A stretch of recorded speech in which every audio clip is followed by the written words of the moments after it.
Hi. Are you over 18? Yeah. Can I get your pronouns, please? My pronouns? Yes. He, him. Okay. Are you a believer of a God? Yeah, I'm a Christian. Okay. And do you believe your God is all good? I do. Do you believe the Bible is divinely inspired by God? Yeah. Okay. Do you believe everything in the laws that were written in the Old Testament are good laws? Yeah. Do you know Deuteronomy 22:13 through 21? No, can you read it? I can summarize it. I'm not pulling it up right now. Alright, sure, yeah. Okay, so it says if a man goes into a woman and dislikes her after they are married, that he can go to the council and say, I did not find any proof of virginity of this woman. Then the mother and the father are to grab the sheet that they laid on and bring it to the council. If there is blood on it, the man is fined 100 shekels for defaming a virgin of Israel and must stay with her for the rest of his life.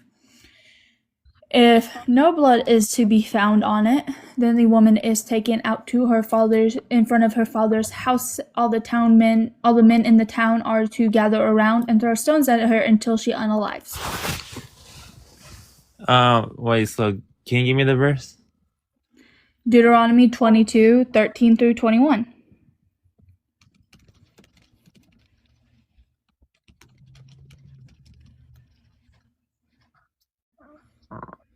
Is that it? That's it. Yeah, I don't find anything wrong. Do you know how many women bleed their first time? No? Less than 50%. Do you know why women bleed? Yeah. Why? 'Cause the period? No, I'm talking about their first time. I don't know. Women have this thing called a hymen. Do you know what it is? No. So the hymen is a tissue that is inside the vaginal canal. Okay? That is what most people think causes the bleeding, and that would be accurate. But do you know how easy it is to break the hymen? No.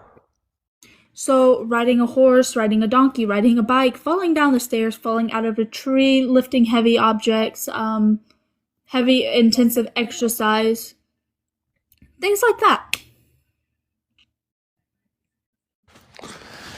If I'm being honest, I don't know what to say. Do you think it's a good law or a good test of virginity on whether or not a woman bleeds on her first time? No. But this law was given to man by God, right? Yeah. So would that mean your God isn't all good or isn't all knowing? I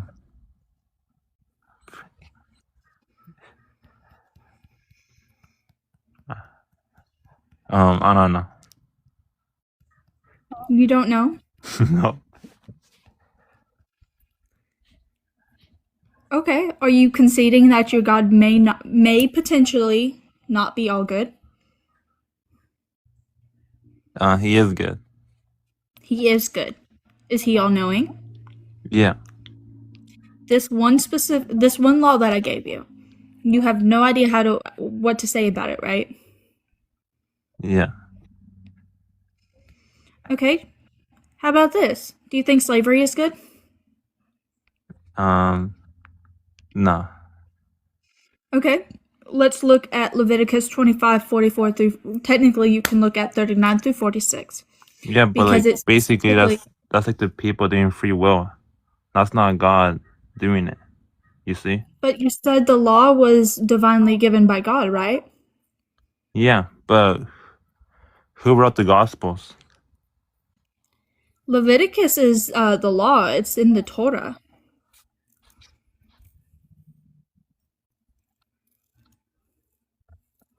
Leviticus is the fourth book in the Torah.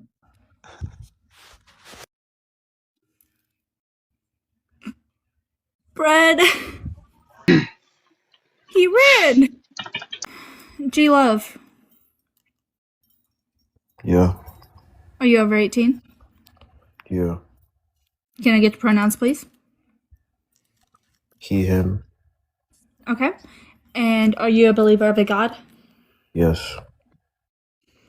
Which one? Jesus Christ. Okay. Do you believe your God is all good?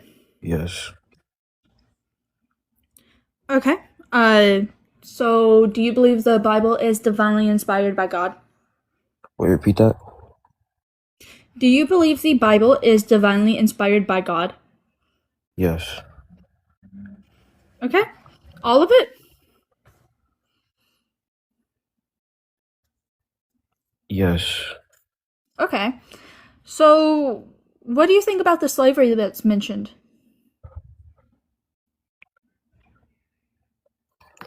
When you mention slavery, do you mean like the type of slavery that the people did? Or the type of slavery that God condemned? God quite literally in Leviticus 25:39 through 46 makes a very big distinction on how to go about capturing slaves versus indentured servitude.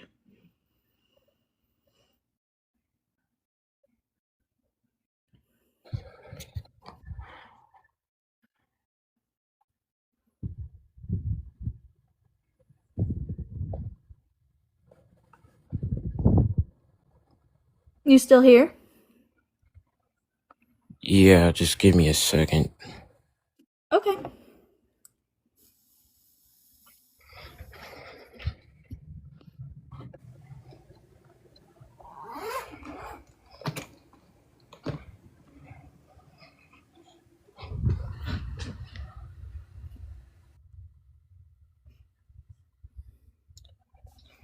Okay, I'm ready. Well, which part of Leviticus did you read? I'm talking specifically about Leviticus 25:39 through 46, where it specifically shows the difference between indentured servitude versus actual slavery and how to go about capturing slaves. Okay.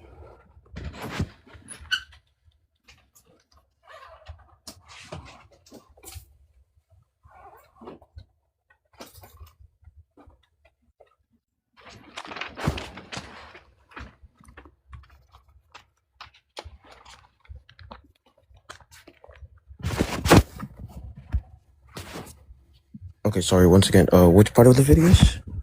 Leviticus 25:39 through 46.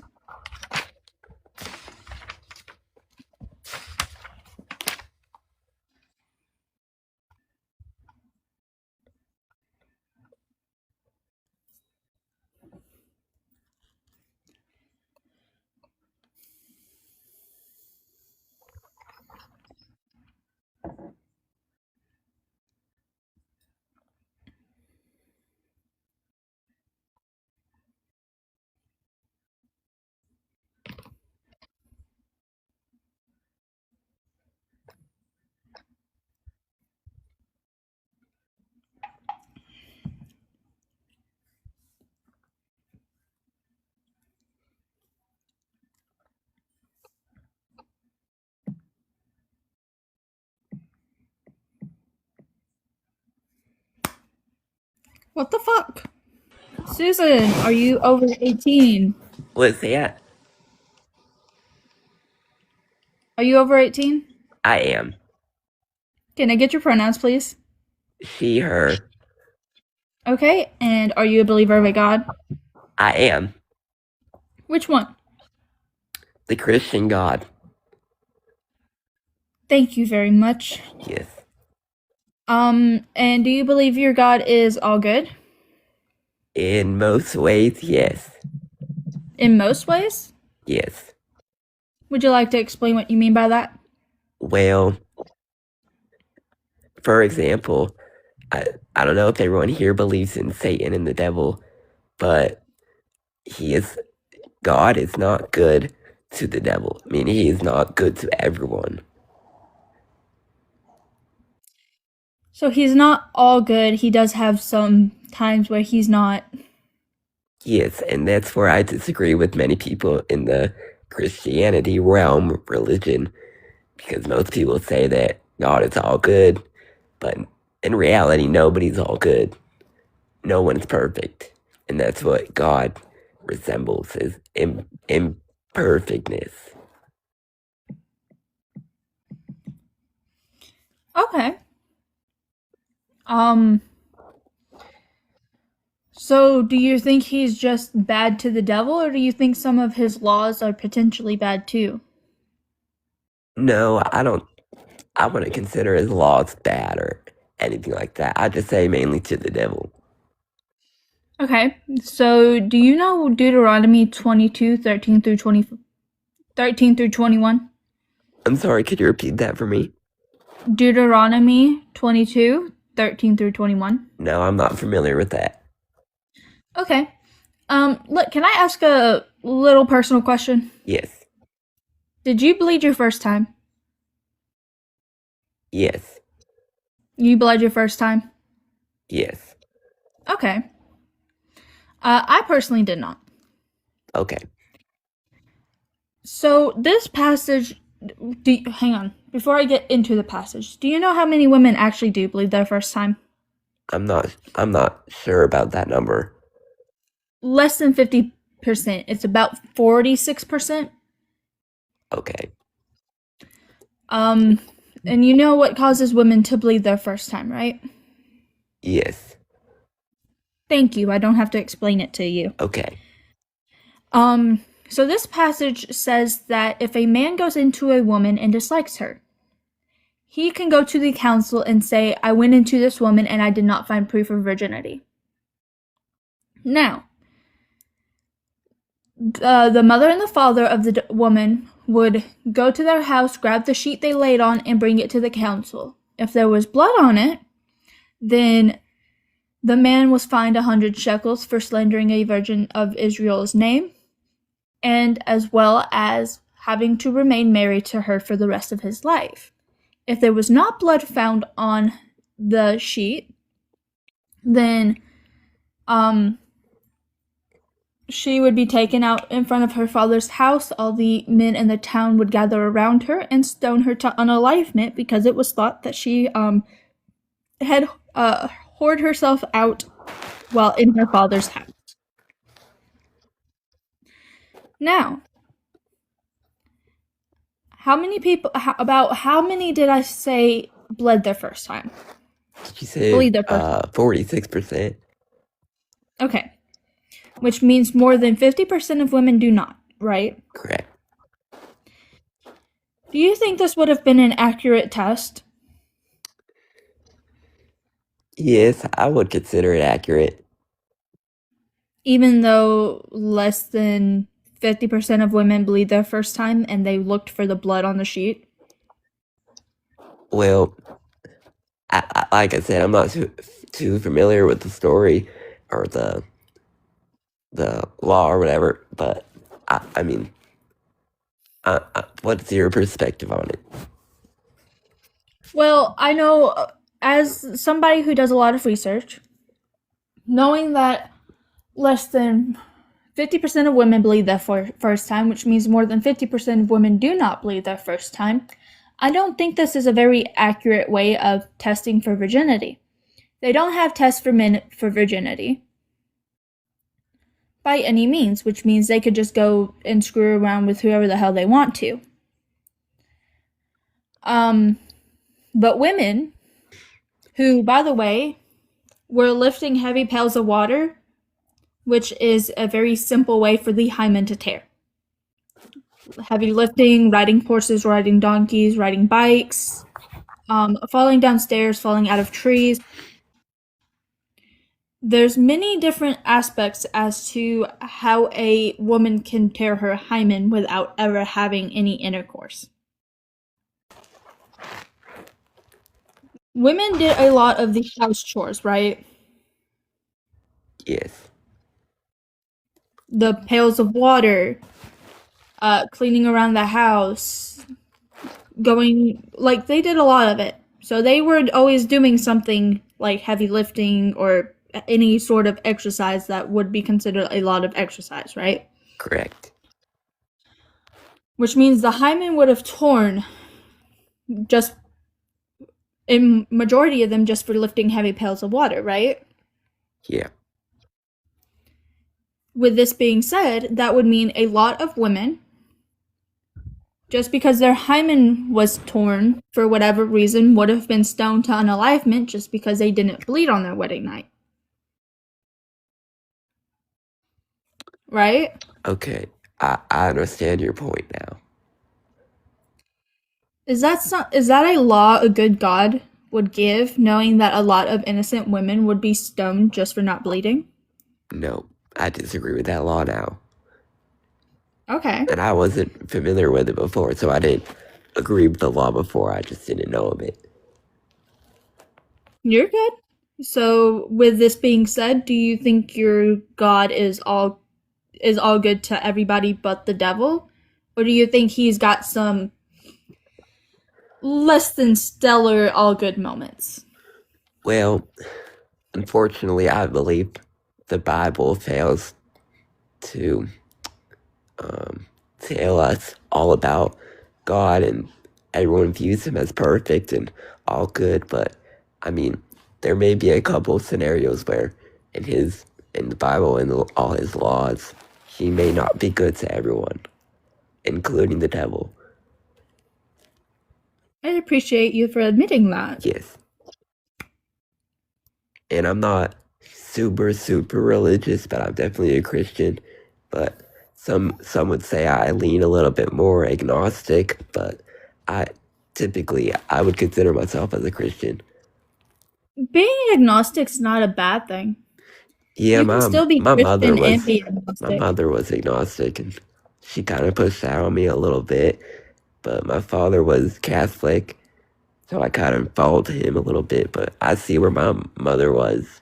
I understand.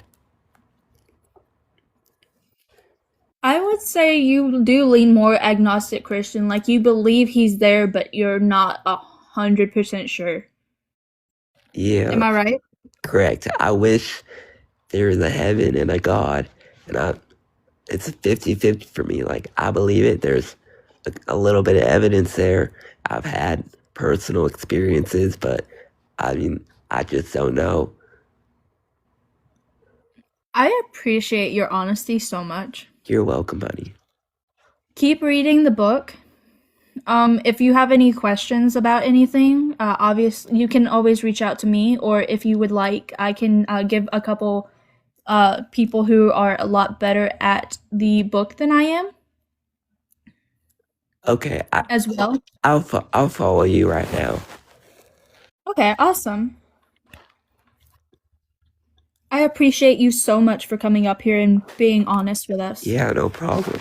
I feel like the other adherents in Christianity kind of fail to.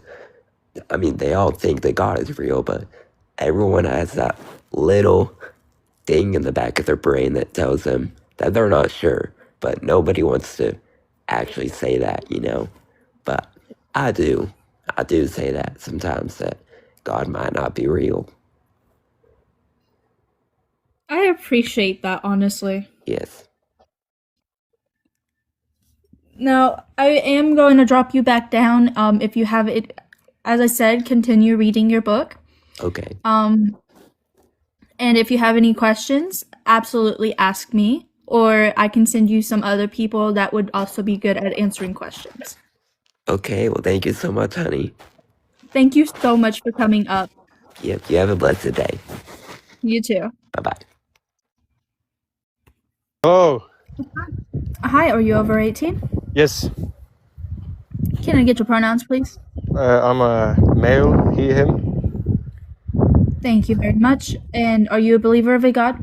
Yes, I'm a believer of the Muslim faith. So, Peace be upon Muhammad. What'd you Police say? be upon him. L-Dog, are you over 18? Absolutely. Yalla. Hang on, Winter. I've got another guest up. Can I get your pronouns, please? He, him.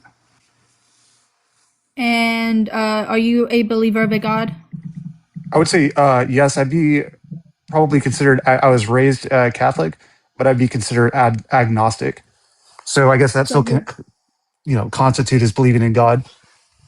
so you have a belief that there is a God. There's a possibility of it being a specific God. Yeah. So like I use Pascal's wager. If you're familiar with that, Mm-hmm. that's how I view things. I mean, worst case that I'm not necessarily worst case if I believe in God and follow the teachings, I'll be in a good place when I unalive versus the alternative. And in that situation, it doesn't matter anyway. So you believe in the Pascal's wager law. Yes, I would say that's logically consistent. Okay, and you're specifically focused on the Christian God because that one has the worst punishment. No, I would say that's not. I would say honestly, in terms of the Christian God, I would say that's because that's how I was raised. Okay. What would you say, just out of curiosity, so I can get some context? What do you personally believe? I'm a polytheist. Okay, so you believe in many gods. I do. Okay, what specifically? I mean, are like Rome, Greek, something else? I'm an eclectic polytheist, which means I believe in that they all coexist equally, minus the monotheistic ones because they don't make any sense to me. Right. Um, Do you have specific that you and follow? my matron is Artemis. Artemis, and what's that? Just out of curiosity, what's that origin? I'm not quite familiar with that Uh, one. Greek. Greek. Okay. Hmm. Yeah, it's been a long time since Greek history, so I have to look that one up. I love the way you said that. Why? Because the amount of people who are like, oh, but that God doesn't exist is fucking wild. Well, yeah, Yeah, they in just terms of straight up say history. it's mythology instead of like a history or pantheon or something like that. Well, right. I mean, I look at it because, if you go through history, every culture, had some type of God because everybody's looking for some type of meaning. So you can't, nobody knows they weren't in that place at the time. So therefore, how could you discount that? You know what I mean? Honestly, understandable. Yeah, I find that when I come up on these panels, most of the time, like even though I might slightly have a different viewpoint, my goal is to just have a conversation. So I feel like that works a lot of the time. Yeah. Um, no. So as a polytheist, I won't run is your God real, but I will run is your God good because most of polytheistic gods are they're not all good, but they're not all bad. They're kind of as I would consider it a yin yang. Yeah, I feel you on that. Would you say, like, in terms of the Artemis, the main god that you look into? What would you say are the positive and negatives of that specific god? Positives, she is a protector of women and children. Um, she does do a lot of good. But she's also not a big fan of men. Some of her stories are really wild. Would you So, consider yourself a misandrist by chance? Just with yes, Gotcha. I won't even act like I'm not. I appreciate the honesty at least. They've been attacking they've been attacking women's rights for ever, and it's one of those things where it's like, well, she does hate Zeus with a passion. Artemis does. Yes, Zeus is just an awful being. Wasn't she the daughter, or something of Zeus? Or am I correct on that, or is that? I know Athena Yes, is. I don't know about Artemis. Artemis is okay. a lot. Zeus gets around. Yeah, that's what that's the one thing I remember. He treats women like property, and that's why Zeus is so strongly disliked. Yeah, it's a sister of, what is it, Apollo? Apollo, yes. Okay. She was born first, and she helped her mother give birth to Apollo. Okay. I'm remembering something that was many moons ago. I'm surprised my brain's working that well. I appreciate you actually being respectful, because there's a lot of people I won't answer because of the way they come across. Yeah, no, I appreciate that. I mean, most of the time, 'cause I'm new to this TikTok thing. So I'm in my 40s, so I just happened to see this on one of the people I follow on YouTube, and I was like, hey, it's a good place to have a conversation to at least kind of learn what people are talking about. And I'm not going to go in there prejudging anybody, and I'm willing to listen, although I may not agree. You know, it's about the conversation, and I feel like we've lost that in a lot of our society. Indeed. We do. We're not misandrous to like try to unalive men, which is what misogyny ends up leading to. Right. If you ever look into the difference between misogyny and misandry, it's just disdain towards men. Right. And a lot of misandrists will go, we choose the bear over the man. And I have a YT, and it posting my debates, which is a good understanding as to why I would choose the bear over the man.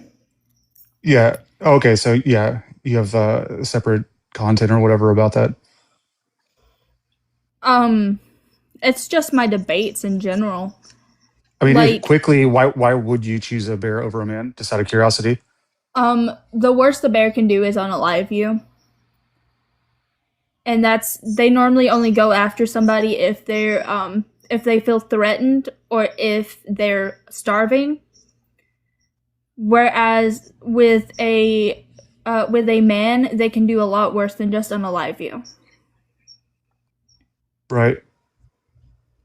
Um, I have some experience with bears, so you know they can do a lot of things to you before you're unalive. I mean, yeah, but normally it's only if they feel threatened or if they're starving. Yeah, I mean, I worked in Alaska, and there was a gentleman there that there's actually a book about him. I can't remember the title offhand, but he was attacked by a bear and almost unalive. And I believe 60% of, I don't know if I guess I can say this on TikTok, of his skin was ripped off on half of his body. And he was able to unalive the bear with a pocket knife. I think I can say that. And I don't know, after seeing him in all the scars and lifelong trauma, it was a Kodiak brown bear, which I don't know if you're familiar with those, but they're the largest bear, and the attack was completely unprovoked, and they ended up having to go in and unalive the bear because, you know, of the incident.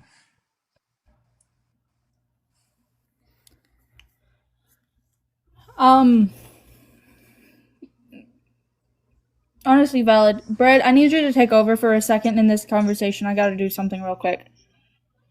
I haven't been listening because I've been trying to mod the comments. It's the man versus the bear thing. Oh, Like, yeah, you've so, seen my lives.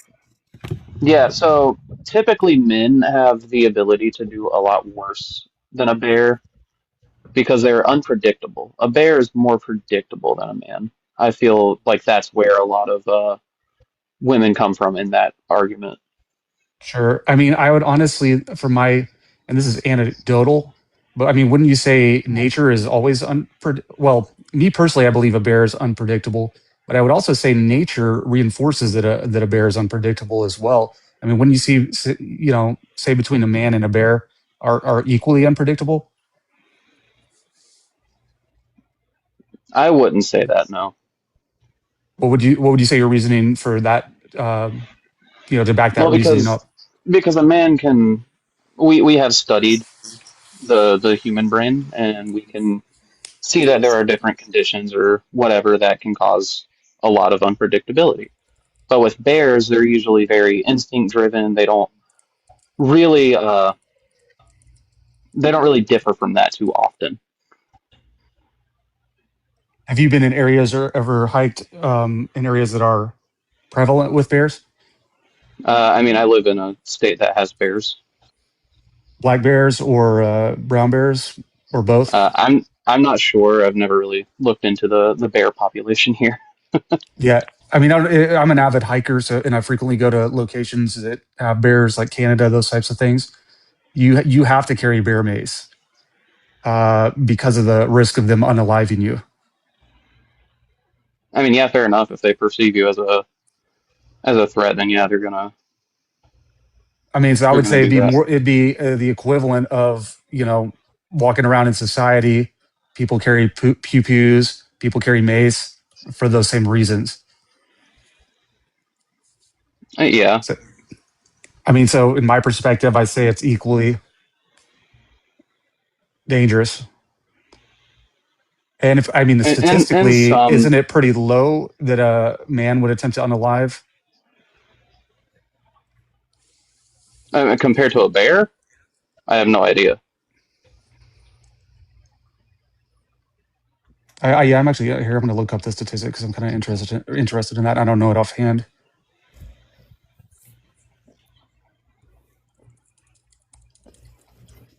Hold on, are you okay if I? Oh, never mind. I was gonna invite Nerd up, but so Nerd is a woman. Nerd can speak to this a lot better than I can. Oh yeah, no problem. Thanks for engaging. Of course.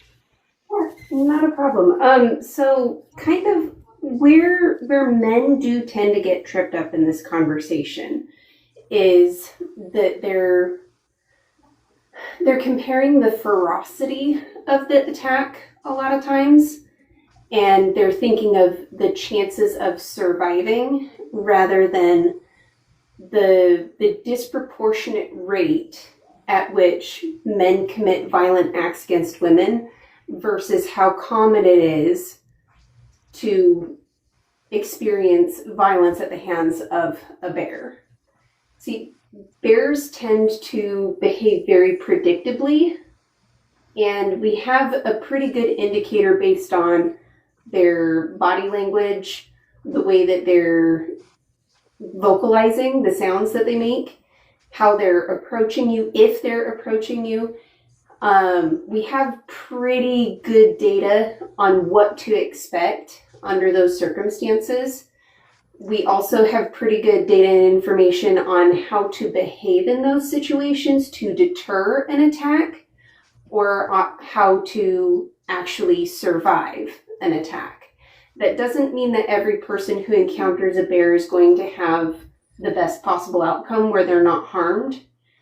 But the rate at which you have to fear an attack from a bear versus how frequently men attack and brutalize women they're two entirely different sets of information. When we look at the statistics of violent crimes against women, specifically of like the sexual variety, the statistic for that happening by a stranger is actually really quite low. The vast majority of assaults and rapes are by someone who was known to the victim. And more typically, it is someone who lives in the household with them. So that means a dad, a brother, an uncle, a grandpa, a cousin, a family friend, or someone who cohabitates with them, usually a husband, a boyfriend, or a roommate. Right. So we're talking about the men who know them well enough that they should, have a vested interest in protecting them, but very often they are the ones who are doing the violence. So I just to get at the context. So my assumption with that argument, man versus bear, it would be a random man versus a random bear, not specifically in the context of what you were saying. I do understand that and will grant that victimization occurs most likely, with SA and that type of thing to people that women know. So I do grant that. But in terms of a random man and a random bear, I believe it's like less than 0.000 0.1% that something would happen to a woman crossing a random man. Right. So extending the analogy just a teensy bit further, if women are, if their first exposure to violence from a man is typically a man in their household, how much more wary are they going to be of the random man who doesn't know them and has even less inducement to view them as a person? Right. So we're bringing past into this, though. I'm just taking it at face value of random man versus random bear without any context of, past essay or any of that type of stuff.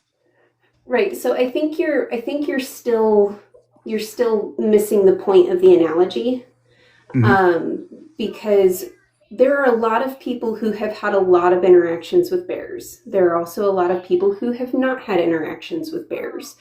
But because of the data and statistics that we have about those interactions, people can have informed mindsets about how to engage with a bear should they encounter one in the wild. So you don't have to have personally had a bad interaction with a bear to know that you need to be careful in that situation. Would you agree with that? Well, yeah, just in terms of that, well, I would say that, but it goes both ways. Wouldn't you say so? I mean, I would say that there's also statistics. We have brain scans and some additional things regarding men that would actually prove that you have a less likely chance of having an issue with a random man.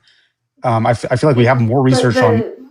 But the point here is, though, that with a bear, the most a bear is going to do is unalive you and eat you.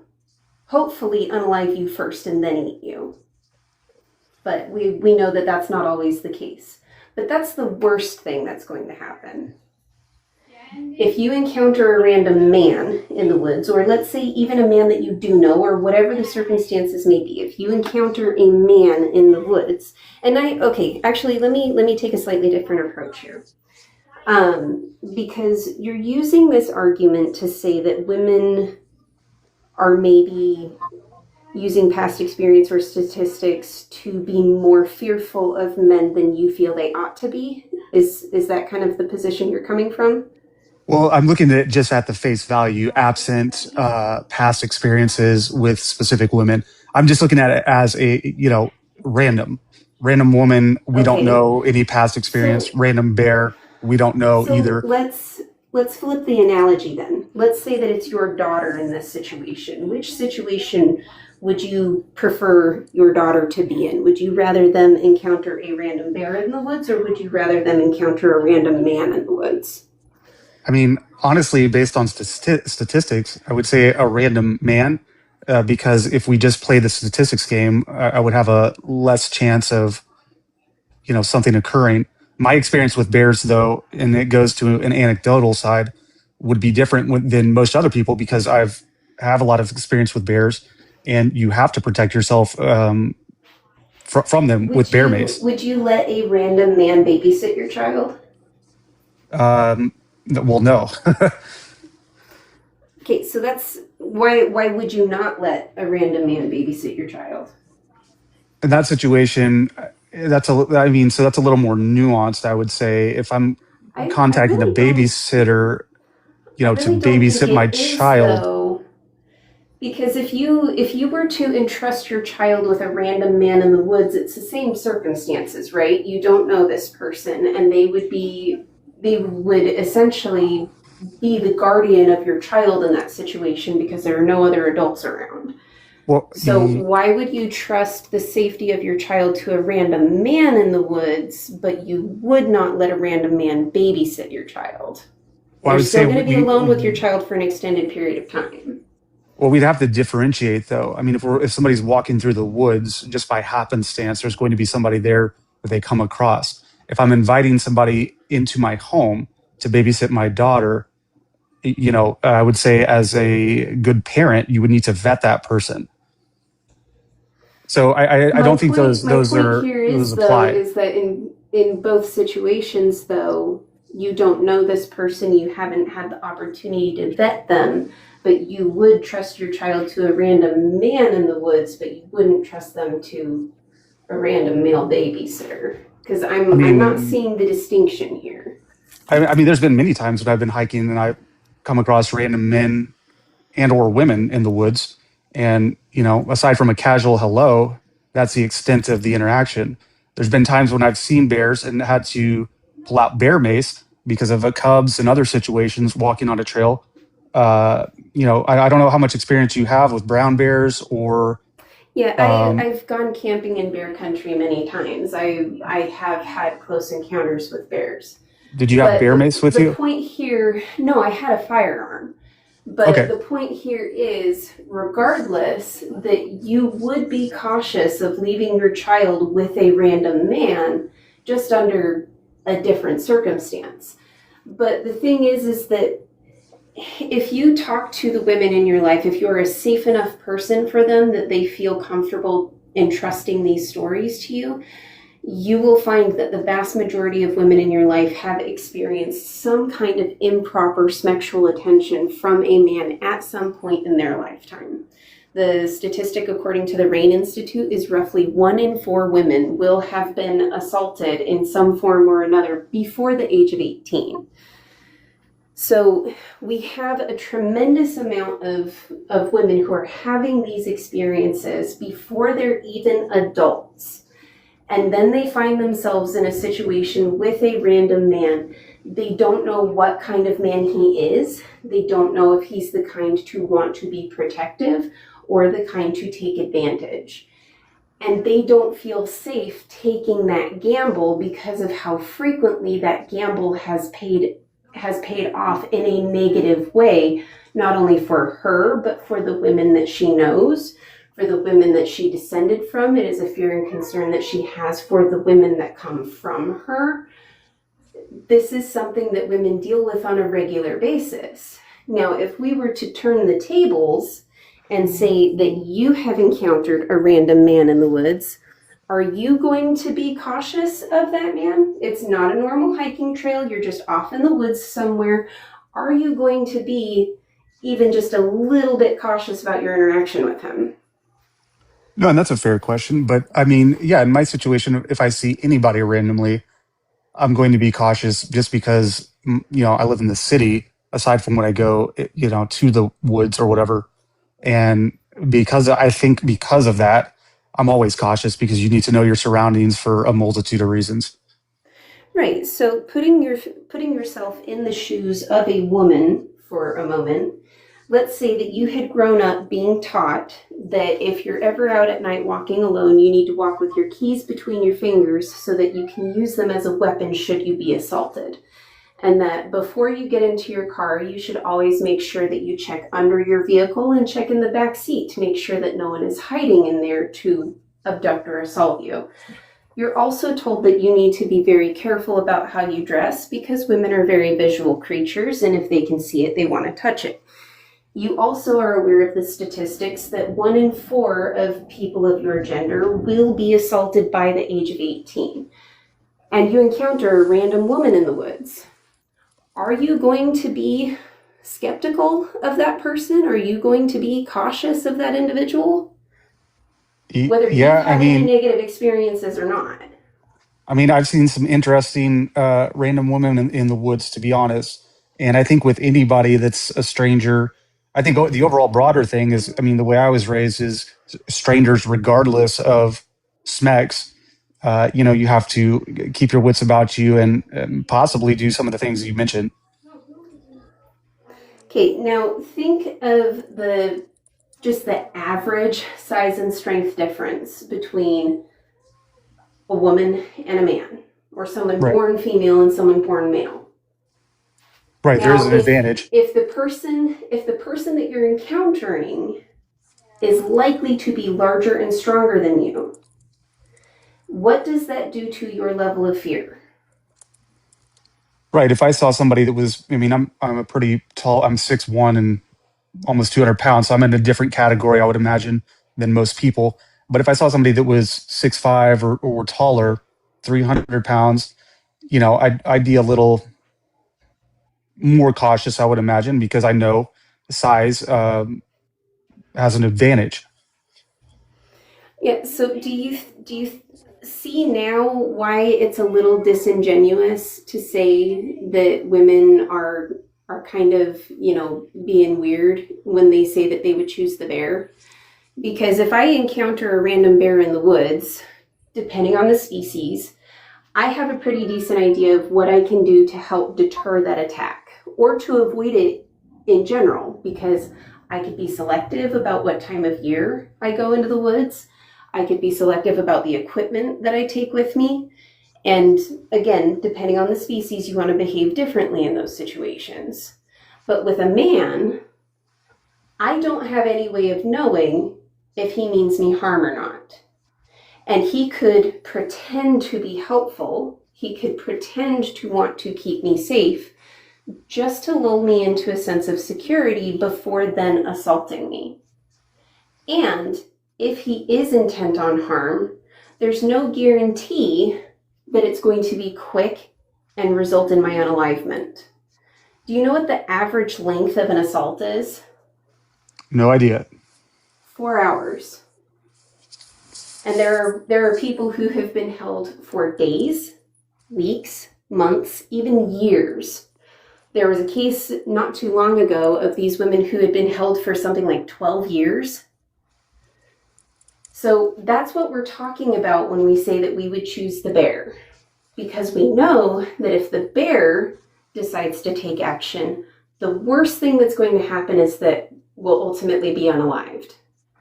If a man decides to take action, we could be held captive for years and brutalized repeatedly. On top of that, if she becomes pregnant from the assault, even if it is proved without a shadow of a doubt in a court of law that he assaulted her, in many states, he still has parental rights to that child. So a woman who is assaulted becomes pregnant and has the child, she then has to co-parent with that person. She may have to see him at family reunions. She may have to hear about him from other family members. So what we're talking about with the man versus the bear is not just the initial assault itself. Are you aware of the statistics around how frequently SA or rape actually results in a conviction? No, but I was just looking at the stats from 2023. It says about 19% of females suffered SA. So the statistics there are misleading. We go by the RAIN statistics, the RAIN Institute statistics, because that's based on self-report surveys, not just crime statistics.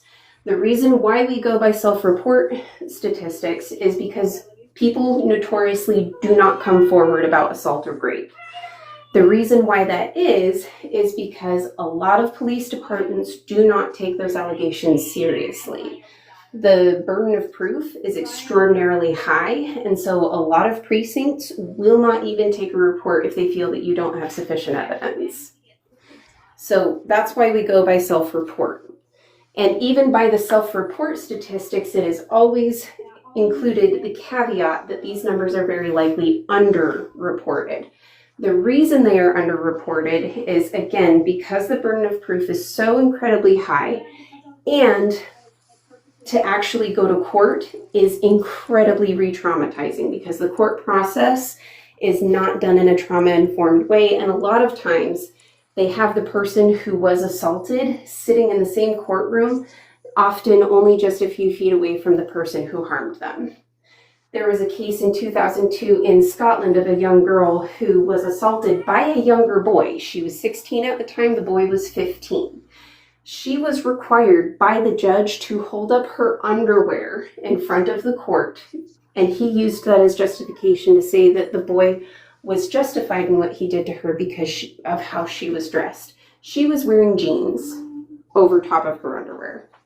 So he would not have seen her underwear until after he was already in the process of assaulting her. So how did her underwear factor in? Why was that even brought up? Additionally, this 16-year-old girl was so traumatized by that experience that after leaving court that day, she took her life. Now, couple this with the fact that of the extremely small percentage of assaults that actually get reported, there's an even smaller percentage of assaults that ever even make it into a courtroom. And of that minuscule percentage, less than 2% result in a conviction. So why would a woman report, go through the R word kit process, which, by the way, there has been a massive problem with R word kits getting processed in a timely manner. In fact, there is a tremendous percentage of those kits that get destroyed without ever being processed because of how deep the backlog is. So there's a lot of problems here with this, male perception that the bear would be the riskier situation. Because we're not just talking about being unalived. We're talking about having to go through years of being re-traumatized, having to be put in situations where you have to face the person who did this, possibly even having to co-parent with that person. And when we look at the family law process, if he gets mad about something that she's doing with the kid, he can take her back to family court as many times as he wants to. As long as he's got the money for it, he can keep dragging her to court for random, meaningless bullshit lawsuits, as long as he's willing to keep paying for it. So I would really strongly encourage you to look into these things, read up on the statistics, listen to women when they talk about these experiences, because there's a lot more at play here than just the face value statistics of how likely you are to survive an attack from a bear versus whether or not a man is going to attack you, because it's also about the consequences of what happens after the assault that the woman has to live with. Right. And I think just in terms of speaking as a man, we don't look at it maybe as in depth as a woman does with this specific scenario. I mean, I would say most men would just look at it at face value, bear, versus man. And we wouldn't go into the detail that, you just explained naturally. Well, yeah, and that's kind of the problem, though, right? Is because men are taking it at face value instead of actually listening to women talk about why it is that they would make that choice. Because men like to consider themselves the protectors and providers, and yet they very often fail in the very first requirement of being either of those titles, and that is to understand what the problem is. What is the risk that you are protecting them from? What are the needs that you need to be providing for? And yet, men like to dictate what those are so that they can keep calling themselves the protectors and providers without actually tending to those specific needs. Right. And just out of curiosity, would you consider yourself a misandrist or no? I would not consider myself a misandrist because I am a radical feminist. I think that patriarchy hurts everyone. It's not just about the power structures in politics, medicine, law, every sector of human life. Men are at the highest levels of power and authority in every aspect of life. And so women lack the institutional power to be able to oppress men. It's similar to the argument for why Black people cannot be racist. We're looking at systems level thinking, not just at individuals. Can an individual be misandrist? Sure, but are they really being misandrist, or are they having a reasonable, rational response to the oppression that women have faced for hundreds of thousands of years? That's Right. kind of the issue here, is that misandry doesn't exist the way that men like to claim that it does. Right. I mean, oh, sorry. Yeah, I am going to stop the conversation because the timer is up, and I want to make sure that I give each guest the respectable 30 minutes unless they either run or they say something so heinous I have to drop them. Yeah, no worries. Well, thanks for having me up, guys. I appreciate the conversation. Thank you for coming on up.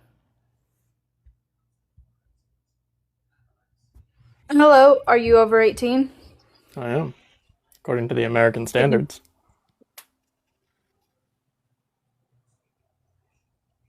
What year did you graduate? Graduate? I think it was 2012.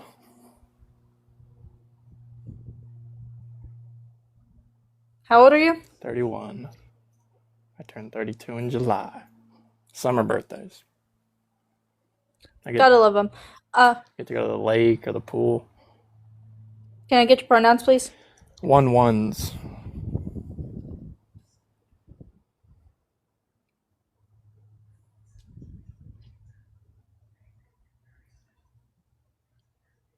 No, not cancer. No. I think I'm like 2 or 3 days after the cancer. I just missed it. I'm a Leo. I was almost a cancer though. So what are your pronouns? 1-1s. Like that's one's wallet. How do you talk to one? It's kind of like they them, but it's 1-1s.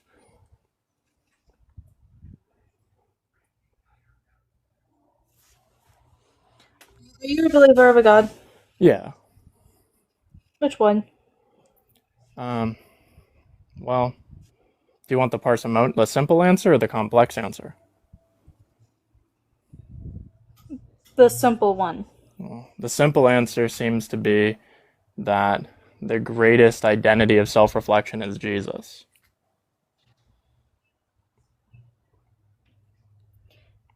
So the Bible one. Technically, the Old Testament God's kind of a meanie, and fleshing out the metaphysics and the history of the claims is kind of confusing. I like Gnosticism. So you prefer more the Gnostic route? Yeah. Okay. What do you think about that? I actually like the Gnostic books. They're really interesting to read. Yeah. I think that when the conversation becomes about knowledge, because that's what Gnostic means, right? And we make the knowledge self-referential, then, because I think that what's happening is people are worshiping literacy and like books, and I think that's bad. I think that's really bad. I think reading is good, but I think worshiping books is really, really, really, really bad. You believe in worship of self on a technicality?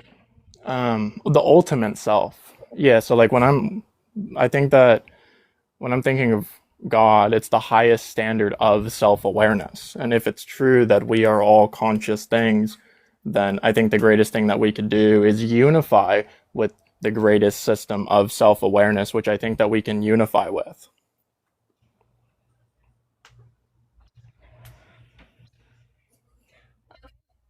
You requested up today? Sorry? May I ask why you requested up today? To talk about your prompt?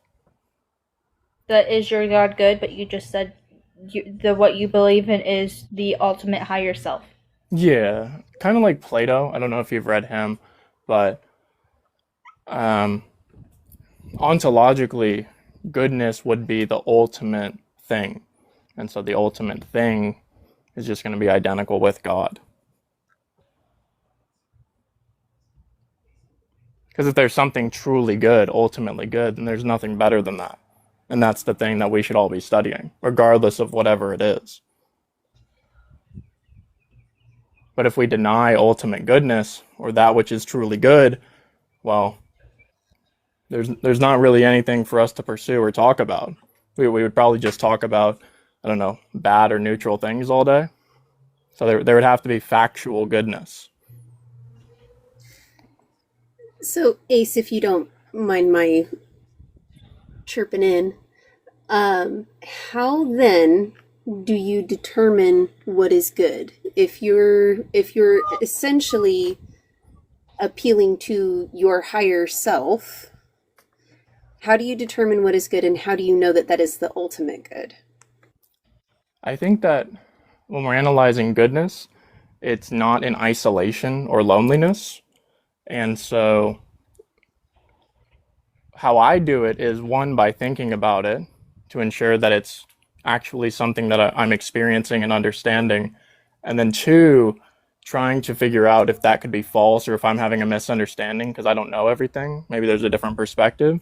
And then I can go and talk to people like you guys and see if there's a better perspective, a more rational perspective, to see if our languages, because I think that God is the perfect language. And I think that when we're communicating with words, um, that's our metric. And I think that when we're insincere, argumentative, aggressive, we become more animalistic within our nature, less rational, less thoughtful, less considerate, less empathetic, and more giving into the flesh, that which is like short term. So that's how I've been measuring it, but I could be wrong. So, how do you know that your God even exists? Because it kind of sounds like you don't follow the Bible necessarily unless you agree with what it says, and you don't follow the teachings of other religions unless you agree with what it says, and you're relying on your own understanding and interpretation to determine it to be good. So I'm kind of just missing where a God even factors into the equation here, because it sounds like it's just agnostic secular humanism with extra steps.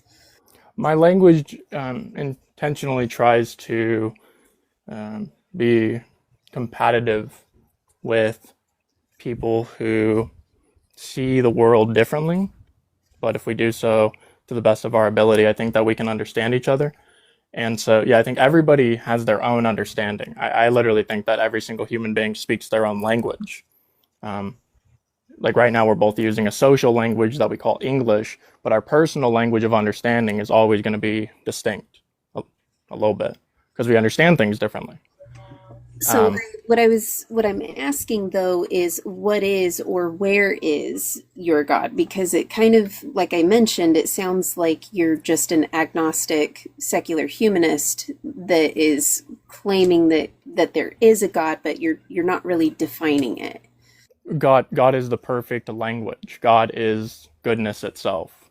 God is the ultimate unity of everything. God is the eternal mind.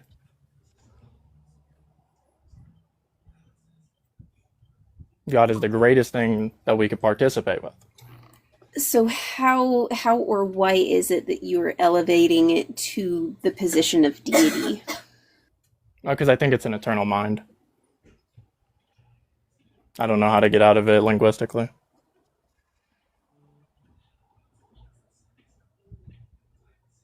That's a good comment. Someone said math is the most universal language, but there are theories that demonstrate, what is it, Gödel's incompleteness theorem. It's quoted a lot. Math is missing an explanation of something. That something exists that math can't explain, so there would be a language above math. And so it's something. I call it God. We can call it Billy if you want. I don't really think what we call it is all that important, as long as the substance is the same, right? You can call a chair, and I can call a chair a as long as we can sit down together and talk, what I mean? You see what I did there? Because the chair is something we sit down. That was nice. Sorry. I like words. I also don't like words.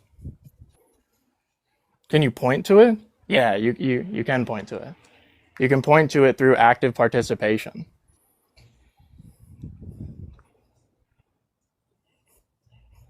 So it kind of sounds like you're just saying that God is the universe, essentially. It's just this amorphous, formless thing, but somehow has a mind. And like, because what is the ultimate outcome of this God? What is the point or purpose of following it? An allowance of freedom, coherent freedom, with absolute unity and relational distinctions. Okay, so you're kind of leaning into philosophy speak. Can you define that, or can you explain that in layman's terms?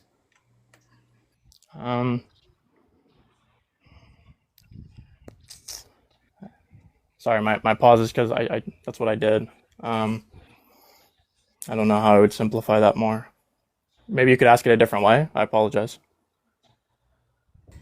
So your God doesn't seem to have any qualities other than you say it's good, and you say it's good because you've judged it to be good, but you can't point to anything specifically that, like any specific traits or qualities that it has other than that it's good and you feel that it's good because you've logicked and reasoned it to be good. Like that to me sounds self-referential. Ace, you wanted to say something? All, all knowledge is self-referential, by the way. All of it. Every single time, without exception. Yeah, so I guess I'm just confused as to how you even know this God exists and why you feel you should follow it if you don't follow the Bible and you're just relying on your own interpretation and understanding of the world. That's what everybody's doing. Every single human being. What do we have besides our own interpretation of the world? The point is, though, is that you're assigning all of this like goodness. You're saying that goodness is a result of your deity, but it's identical to it. So God is just like 3 random squiggle lines on my screen right now, and what it means is goodness. What it means is eternal coherency with established structure. Right? Those are some of the properties: all-knowing, or knowing of all. The highest standard of power, the greatest epistemic theory imaginable, things like that. I'm just hearing word salad, and if you're not able to break it down into more simple terms, then like, do you feel that people should also follow this God, and that what you've said should be convincing of that? You should definitely follow the good word. Definitely. What is the good word? I think that's for people to discover themselves. I don't think it's my duty or responsibility to tell you that your word has to be something. Like, I think that there are many good words, and they're ultimately unified by a word, right? Because everything which is an identity is a word. And so... Right, so the tiny mustache man decided that it would be good for bad things to happen to certain people. Mm-hmm. So was he following the good word? Because he arrived at that through his own understanding and interpretation. Yeah, individuals are all fallible, every single one of us. I think that individuals are attempting to do good, and that the more that we spend documenting our understanding of the good word and goodness itself, then the better understanding that we'll have of the intention versus the outcome, right? But if we don't have an ability to measure the intentionality, then all we're looking at is the outcome. But now what we lack is crucial information about what caused the outcome to be. And so if little mustache man, if his brain, his perspective, believed that it was good, then I think that what's necessary is for us to study the psychological entailments and happenings for what caused that, and then the results that actualized in the real world, because these thoughts can occur in other people. These emotions can occur in other people. And if we don't have series of documenting psychological states of knowledge which are changing the actual world, that's harmful for our children's children's children's children. So would you say that your ethos essentially comes down to don't be a dick? I mean, we're all going to be a dick sometimes, because I mean, sometimes we're defensive. It would be optimal not to be. I mean, sometimes you gotta be defensive, and that can come off as dickish. If what you mean is we should do our best to participate with true factual goodness, yeah, I would absolutely agree to that.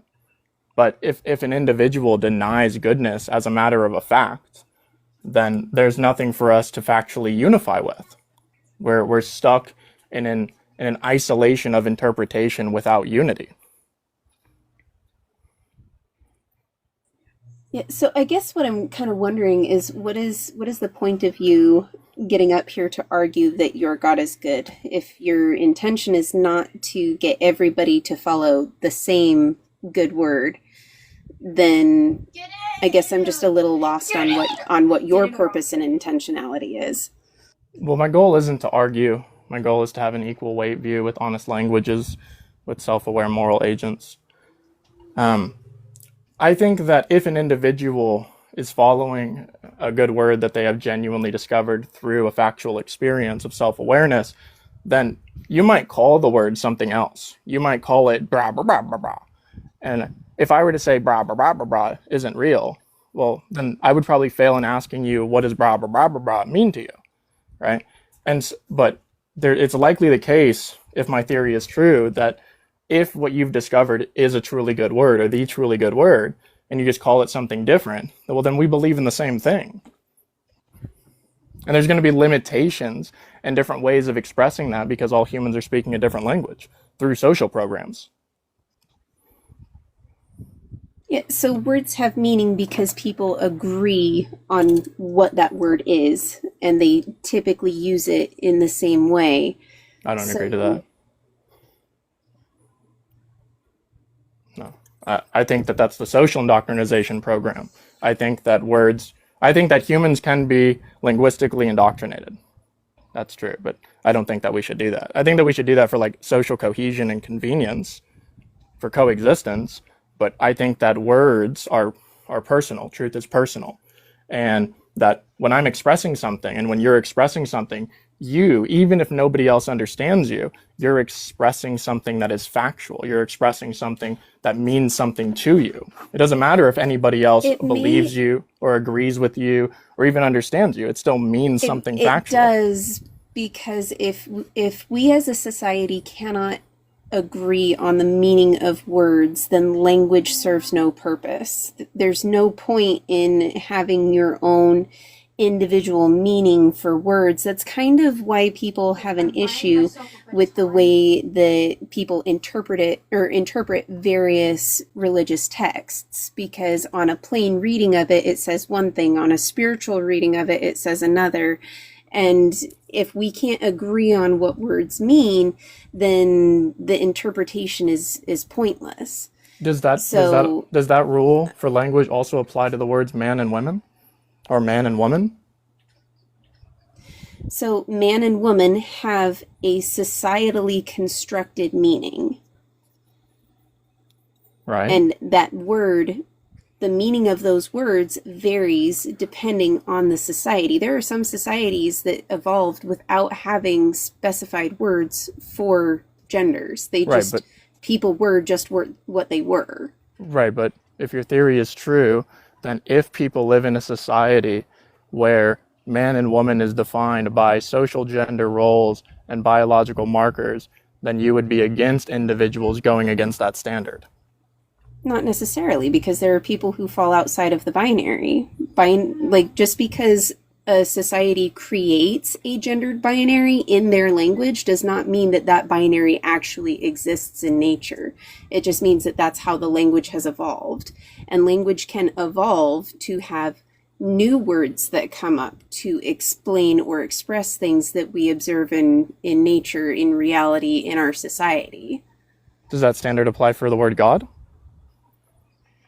See, the difference here is that I don't see any utility or additional explanatory power by introducing the word God into the equation. The way that I observe reality... Sorry. It just seems like we're special pleading for rules against the word God that don't apply to any other word. What other word does this rule system apply to? The way that you have expressed your concept of deity is indistinguishable from non-existence, because all of the things that you attribute to that God are explainable through naturalistic means. I don't know how that would follow. When I'm explaining God, we can just do eternal somethingness, which would be opposed to nothingness, right?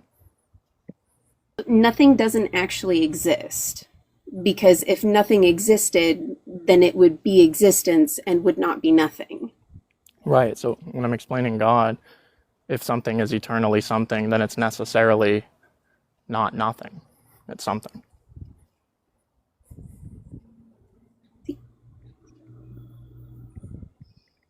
I So don't if I know. were to ask you, do you believe in an eternal something? You guys want to take this one because there's no substance to what he's saying, so I'm feeling like there's not a whole lot of point in continuing to engage. All right. Thank you for the opportunity. Hello? Hi, are you over 18? Yes. Can I get your pronouns, please? He, him.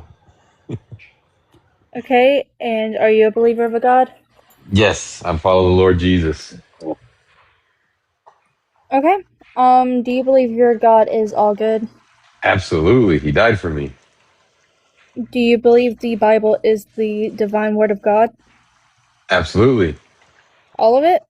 Yes, 100%. Including the laws in the Old Testament? Yes. Okay. And you think all of these laws are good and just? They are just, yes. And good because God declared them. Yes, absolutely. Now the question is, do they apply to us today? No, because we're under the new covenant. Matthew 5:17 through 20 says otherwise, but we're not even going to get into that one. Do you know Deuteronomy 22:13 through 21? Yes. What's it about? Oh, you said 22? Yeah, Oh, Deuteronomy sorry. I thought you 22. were talking about Matthew. Sorry, I conflated the two things. Well, why don't you go ahead and explain it? Okay, so if a man marries a woman and goes into her and dislikes her, he can go to the council and say, I married this woman, and when I went into her, I found no proof of her virginity. Now, the mother and the father are to go to their place, get the sheet that they had, the cloth as it will say in the book, and bring it to the council. If there is blood on it, then the man gets fined 100 shekels of 100 shekels of silver for slandering a woman's virginity, for slandering a virgin woman of Israel, and must remain married to her for the rest of his days. And then, if there is no blood found on the cloth, then she is to be taken in front of her father's house. All the men in the town are to be gathered up around it, throwing stones at her until unalivement. Now, why does a woman bleed on the first time? Can you repeat the question one more time? I'm sorry. Why does a woman bleed the first time? As I understand it, it's because the hymen gets broken. Do you know how easy it is to break the hymen? No, I do not.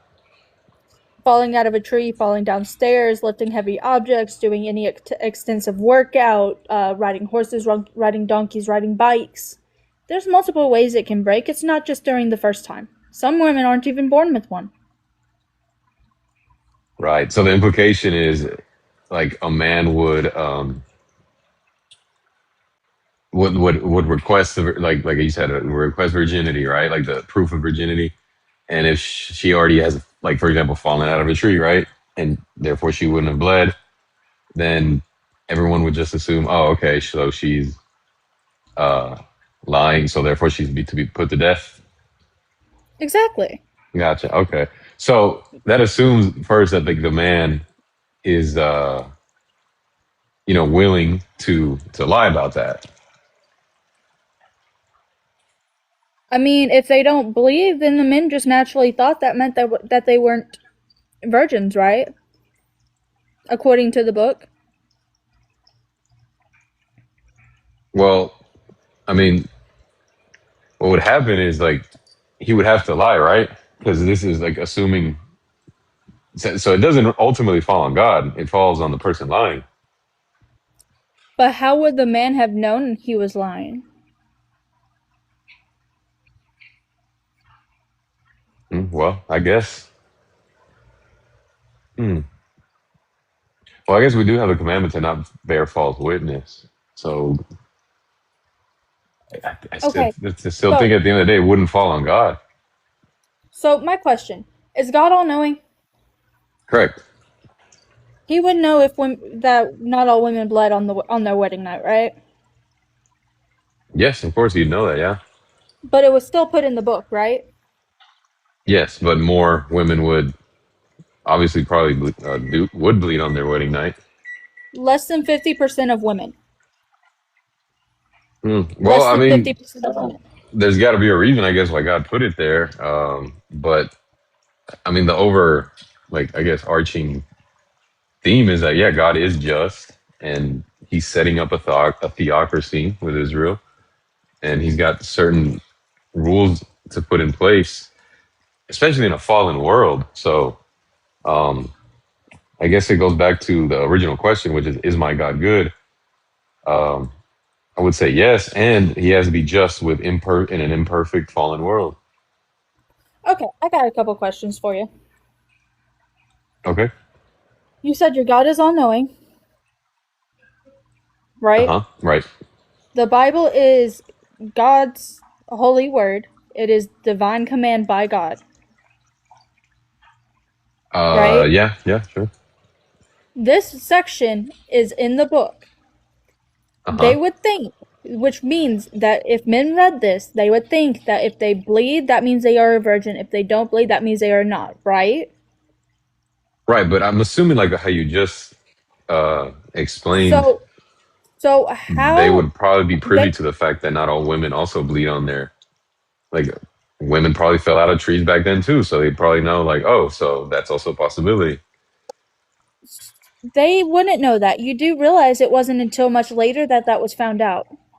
So during that Well, time that's period, they did not assumption. I have mean, any you don't know that. information. Like when was that found out?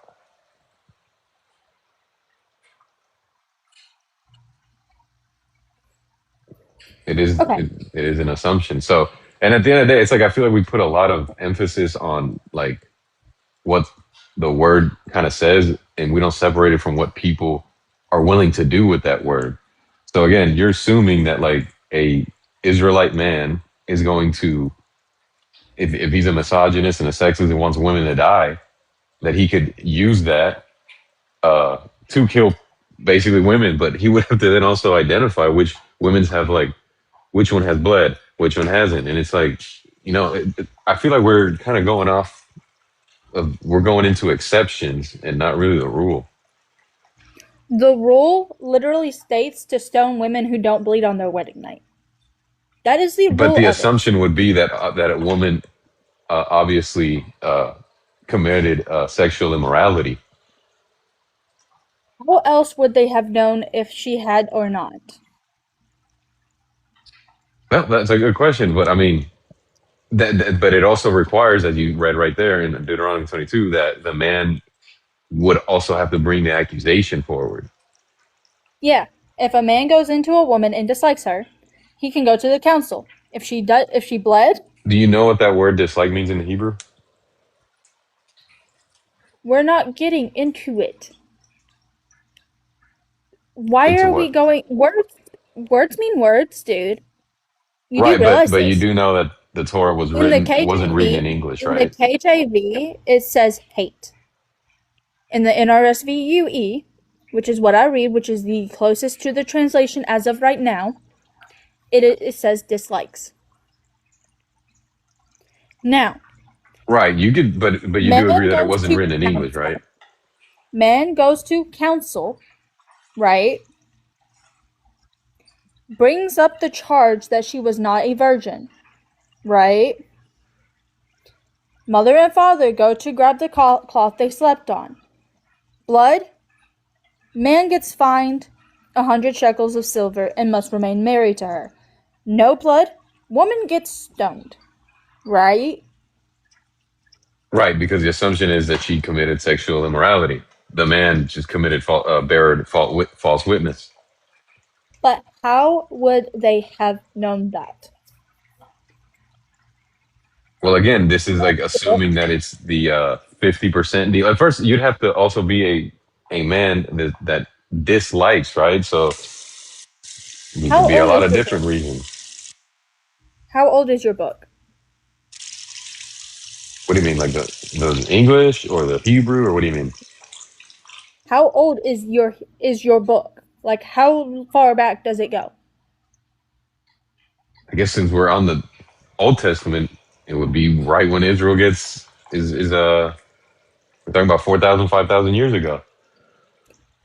Now, with that being stated, because that's what your belief is, even though we're not getting into the actual whatever, we're not getting into all of that. Now, women back then had to carry heavy buckets of water, right? Right. Yeah. Heavy lifting can break the hymen, right? Yeah. Sure. Which means a lot of women's hymen would have bled just for doing house chores, right? Yeah. Now, you're trying to throw apologetics and trying to make exceptions to the rules. But back then, they would not have known all women did not bleed their first time, right? Right. So you're saying that like if a woman would have like I'm not done. bled, right, they would have been like, oh, why am I bleeding? Oh, it's I don't know. I just feel like this assumes that people back then weren't as smart as we are. Hey, hun, are you even tracking what I'm saying? No, I'm tracking what you're saying. Like you're assuming that like the woman would like bleed from carrying heavy water, right? And she would bleed because because of that, right? And then when her wedding night came, if all of a sudden when uh her and her husband, You do realize periods still happened, right? yeah, they of course, but you're Okay. assuming that they wouldn't know that, oh, it's on a monthly I'm basis. not exactly. It happened monthly. Who's to say that their hymen didn't break and they thought it was just their period? Or that they were spotting? Not, by the way, they don't listen to women back then, do they? That's an assumption. Women were considered property. Have you ever actually read the 10th Is commandment? that what the Bible teaches? It does. No, the Ten Read the Command 10th. the tenth Hun, commandment is not that actually. how much of the 10th commandment have you actually read? Please pull up the full 10th commandment, where it lists house, wife, slaves, cows, donkey.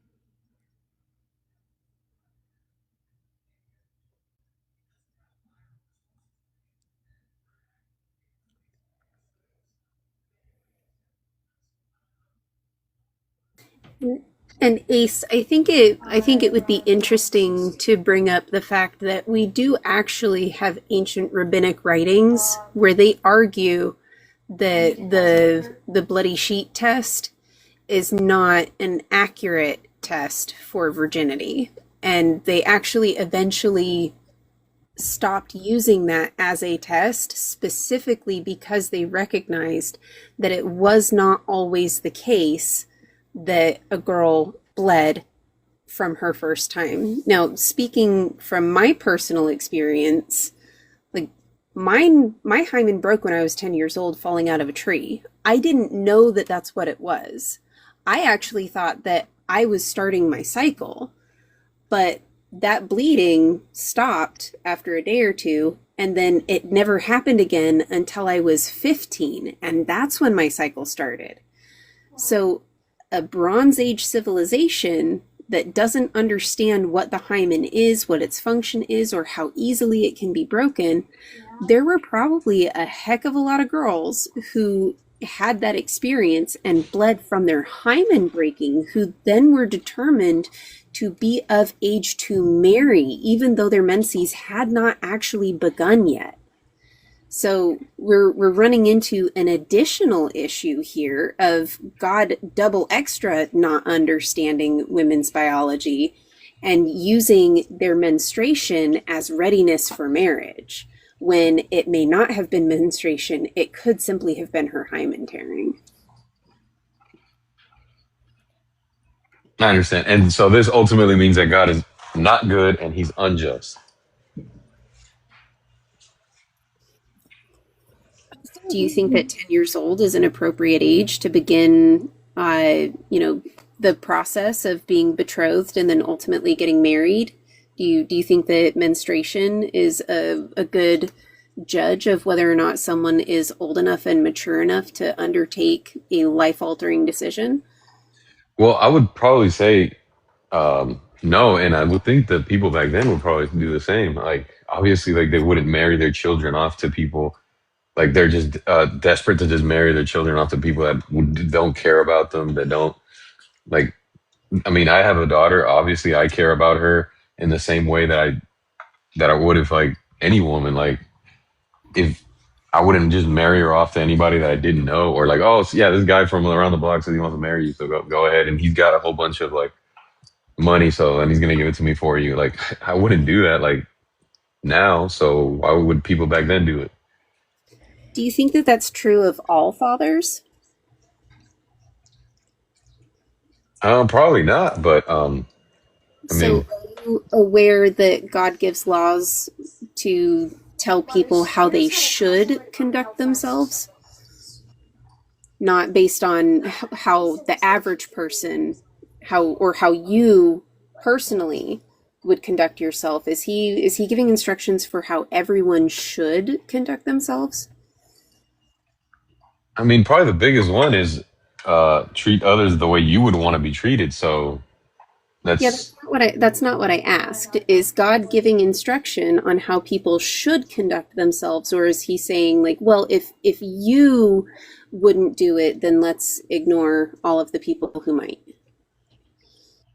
I mean, no, like I mean, yeah, he does. I'm sorry, he does give instructions on how people should absolutely behave. But then, I mean, I'll just go back again to the fact that this is a theocracy being set up in this time in humanity. So I don't know. I mean, who are we to really judge God in a way and say this is how you should have set it up? This is how you know when ultimately he was establishing Israel for the Messiah to come in, and then obviously now under this new covenant, things change.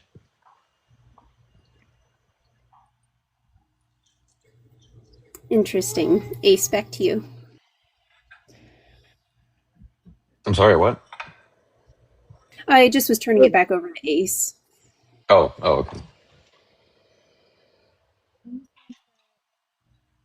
They would have followed the same rules we follow today.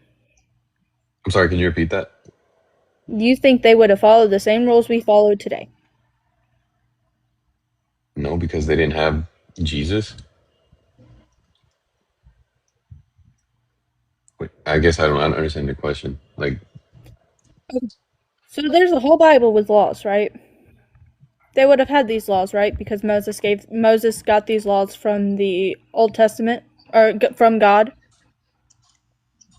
correct? Yes. Okay.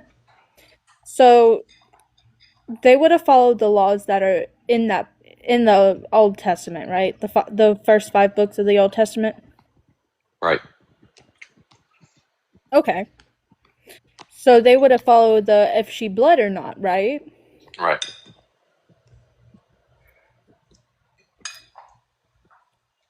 You think they would have known all the information we know now, though? No, but there would have been as smart as we are. I guess wise, and in many ways wiser than us today. I want you to do some research for me. Okay. Can you do that and come back? Okay. Figure out when humans learned that not all women bleed their first time. Can you do that for me? Right. And but again, let's say I do this research, right, and then I come back and it proves your point that like I don't know when you research it. Does this ultimately mean that God is unjust and He's not good? He gave a law to stone innocent women. No, He didn't. Are you talking about what you just read? That's what you're saying. Yes. But the assumption isn't that she broke her hymen and she bled. The assumption is she committed sexual immorality, and that's how it's meant to be Okay, understood. and how did they test it? How did they test it? I mean, that I don't know. I really don't have an answer for that. However, that's what the text is conveying. So if you're trying to say that God is unjust for that, I don't think that really holds up. So, what we've been discussing this whole time is the fact that the blood on the sheet was the test of purity. That was how they determined whether or not she was being honest when she said that she was a virgin. So, if she did not bleed, she was to be stoned. But there is a large portion of the population of people who are born female who do not bleed their first time, either because their hymen But it wasn't that she was to be stoned if she didn't bleed. It was if he disliked her, right? If she did not bleed, he was displeased with her. Exactly. That's the caveat.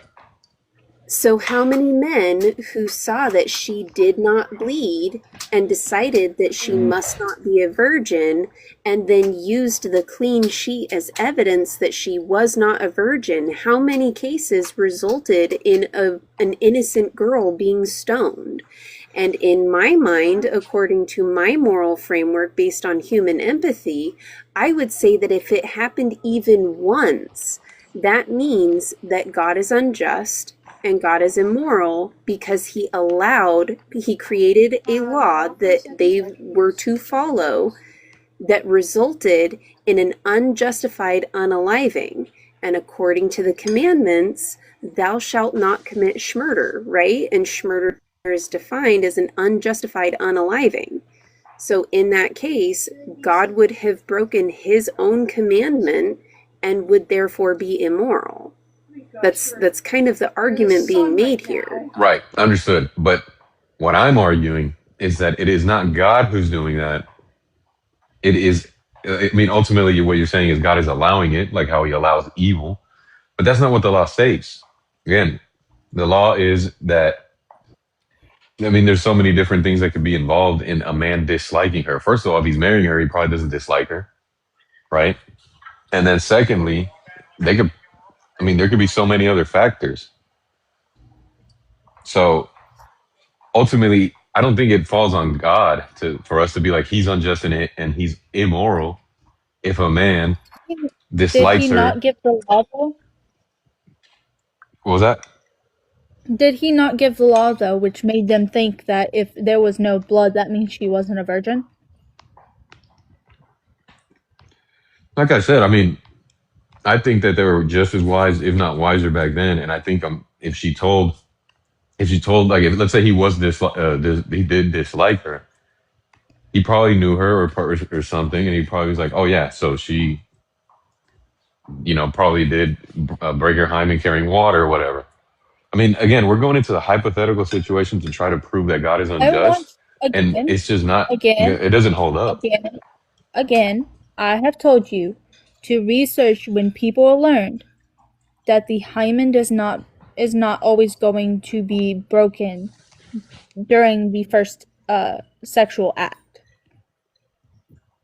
For this exact reason, because you've been going around and around in circles and trying to make it into anything but what it says. And that is exactly what has been being played this whole time, is you trying to pin it on man instead of the fact that it is a divine word from God that has stated this. Right, but when you read it, again, you're not coming away thinking, oh, she broke her hymen accidentally. And then when it came to her wedding night, she didn't bleed. Therefore, stone her. No, he has to be displeased. Did I not tell you to look into how many women, when they learned that the hymen did not always break the first time? Once you do this research, I want you to come back to me and tell me what your findings are. That'll be all. Have a good day. So, FO, why do you think it's not grape if a woman doesn't scream out? Please explain that. Please explain why it's consent if she doesn't scream. Because she knew she was engaged. So, anytime a woman doesn't scream during grape, it's automatically consensual to you? I know of women who, when they got grape, They screamed. Even I got raped, and I screamed. So So what you're saying is if you go out and grape a woman and she doesn't scream, then she must have wanted it. Is that what you're saying? she must have. Because why So wouldn't you all the scream? Because women. like I said, I got raped, and I screamed. I screamed for help. Okay, So congratulations, make you that make screamed, sense. and I'm sorry that happened to you. But Okay not every then. woman So if you screams. don't Some scream, women, then are you must smothered. like it. Some I women are was a smothered. child. Some I Like that was women a are doesn't make smothered. child. sense. I was a Fo, that's child fucking when it sick. happened to me. I was not able to scream. I was a child. Yeah, I was a child too. Stray, are you over 18? Oh, hey. Yeah, Can I get your pronouns, please? he, him. Are you a believer of a God? Yeah, I believe in God. Which one? I'm a Christian personally. And do you believe your God is all good? Yeah, I think God is all good. Yeah. Okay, what about his laws on slavery? His laws on slavery? Mm-hmm. Oh, what is his laws on slavery? Have you ever read Leviticus 25:39 through 46, where it specifically shows you the difference between how they treat indentured servants versus how how they go about capturing slaves? Nah, I didn't read it.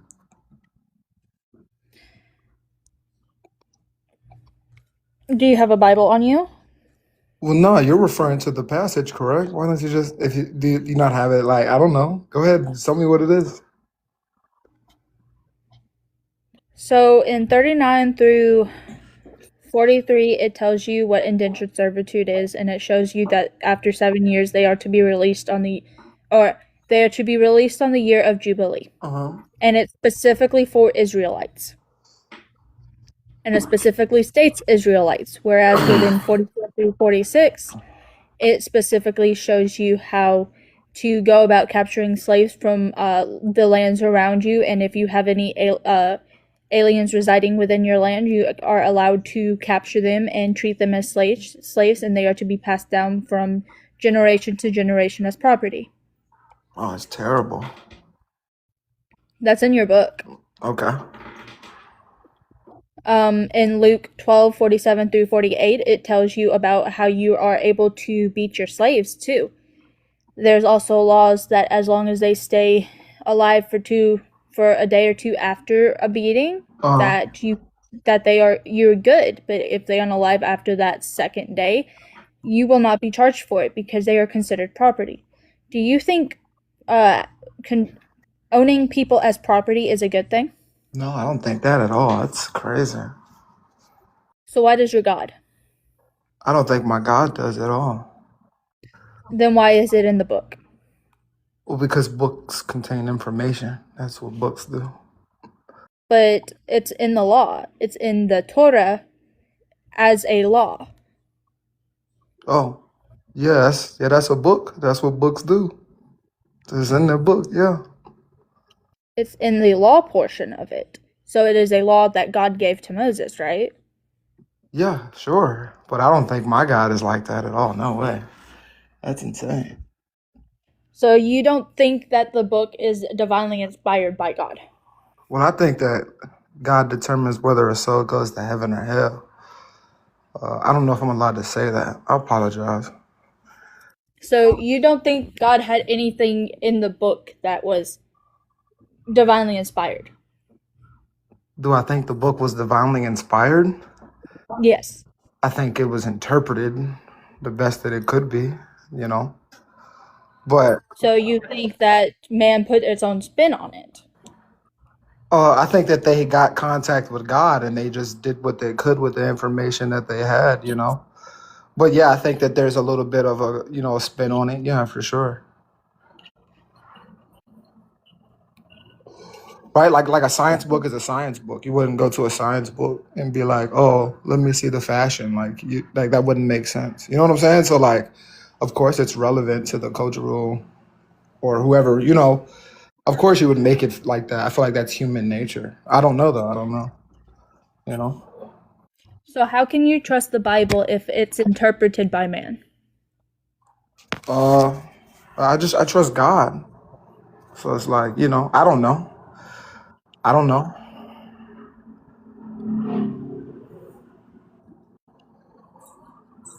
Nerd, you want this one? Sure. So if you were to read a book Yeah. that you grew up being told that this book was real and true and good, and that you should live your life according to those standards. People told me that. People told me that. Correct? Yeah, you're growing Okay. up being told that this book is real and true and it's good, and if you live your life by this book, that you will get some great wonderful reward. But If you somebody don't told me know. that, that Yeah, sounds unreasonable. That doesn't sound realistic at all. really? Yeah, that'd be crazy. If Like somebody you was like, "Yo, this book has all your answers, like all the problems for life," I don't think that did would I be a say that? realistic. Well, Did I say that? that was okay. I apologize. Am I getting ahead of myself? I'm not. I don't intend any You disrespect. are I'm you sorry. are getting, no, you're not being disrespectful. I'm just saying that wasn't what I said. So you might be jumping ahead a little bit. Okay. So let's slow it down a little. Okay.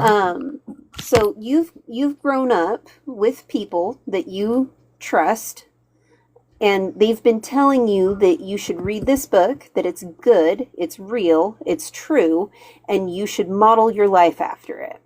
And that if you follow the teachings of this book, you follow what's in it, Yeah. that you'll receive some kind of grand reward. Now, let's say that you start reading that book and you're like, actually, I don't know if I agree with that. Like that sounds kind of terrible. Like why would people want to live their life that way? What would you do to determine whether or not that was actually a good book to follow? I'm sorry. Say summarize that last portion of the. I'm Yeah, not understanding the question. no, you're okay. So you start reading the book that everybody has been telling you is good and real and true. You start reading it, but you keep coming across things that you're like, ooh, I don't know how I feel about that. That feels kind of icky. Like I'm not sure that's good. Like what would you do if you I think encountered that situation? I think you ask questions. You know, Yeah, there's nothing wrong with a question.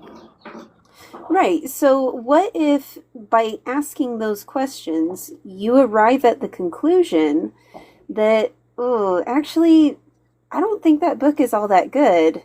Mm-hmm. And I don't think that living my life according to what that book says is good either. I think that that's the conclusion you came up to. I think that that's your conclusion, your interpretation. Yeah. Yeah. So have you read the whole Bible? Not the whole thing, but I know bits and pieces. Okay. So but you think it's the word of God? I think that's what it's trying to be. Yeah. Okay.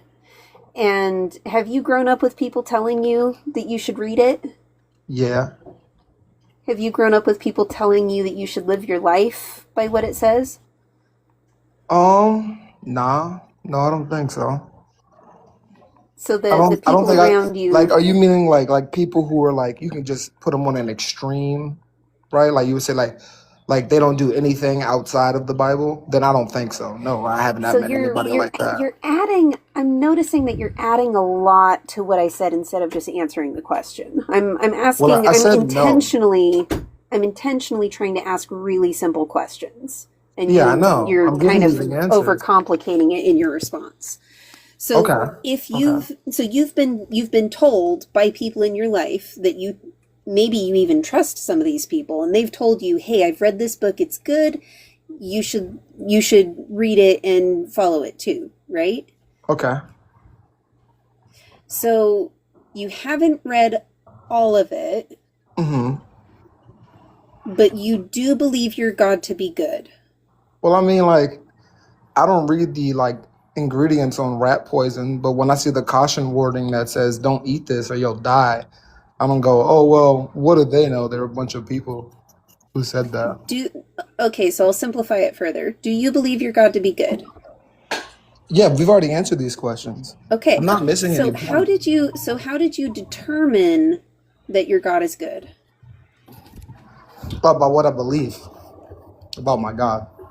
Yeah, and how did you arrive at what you believe in?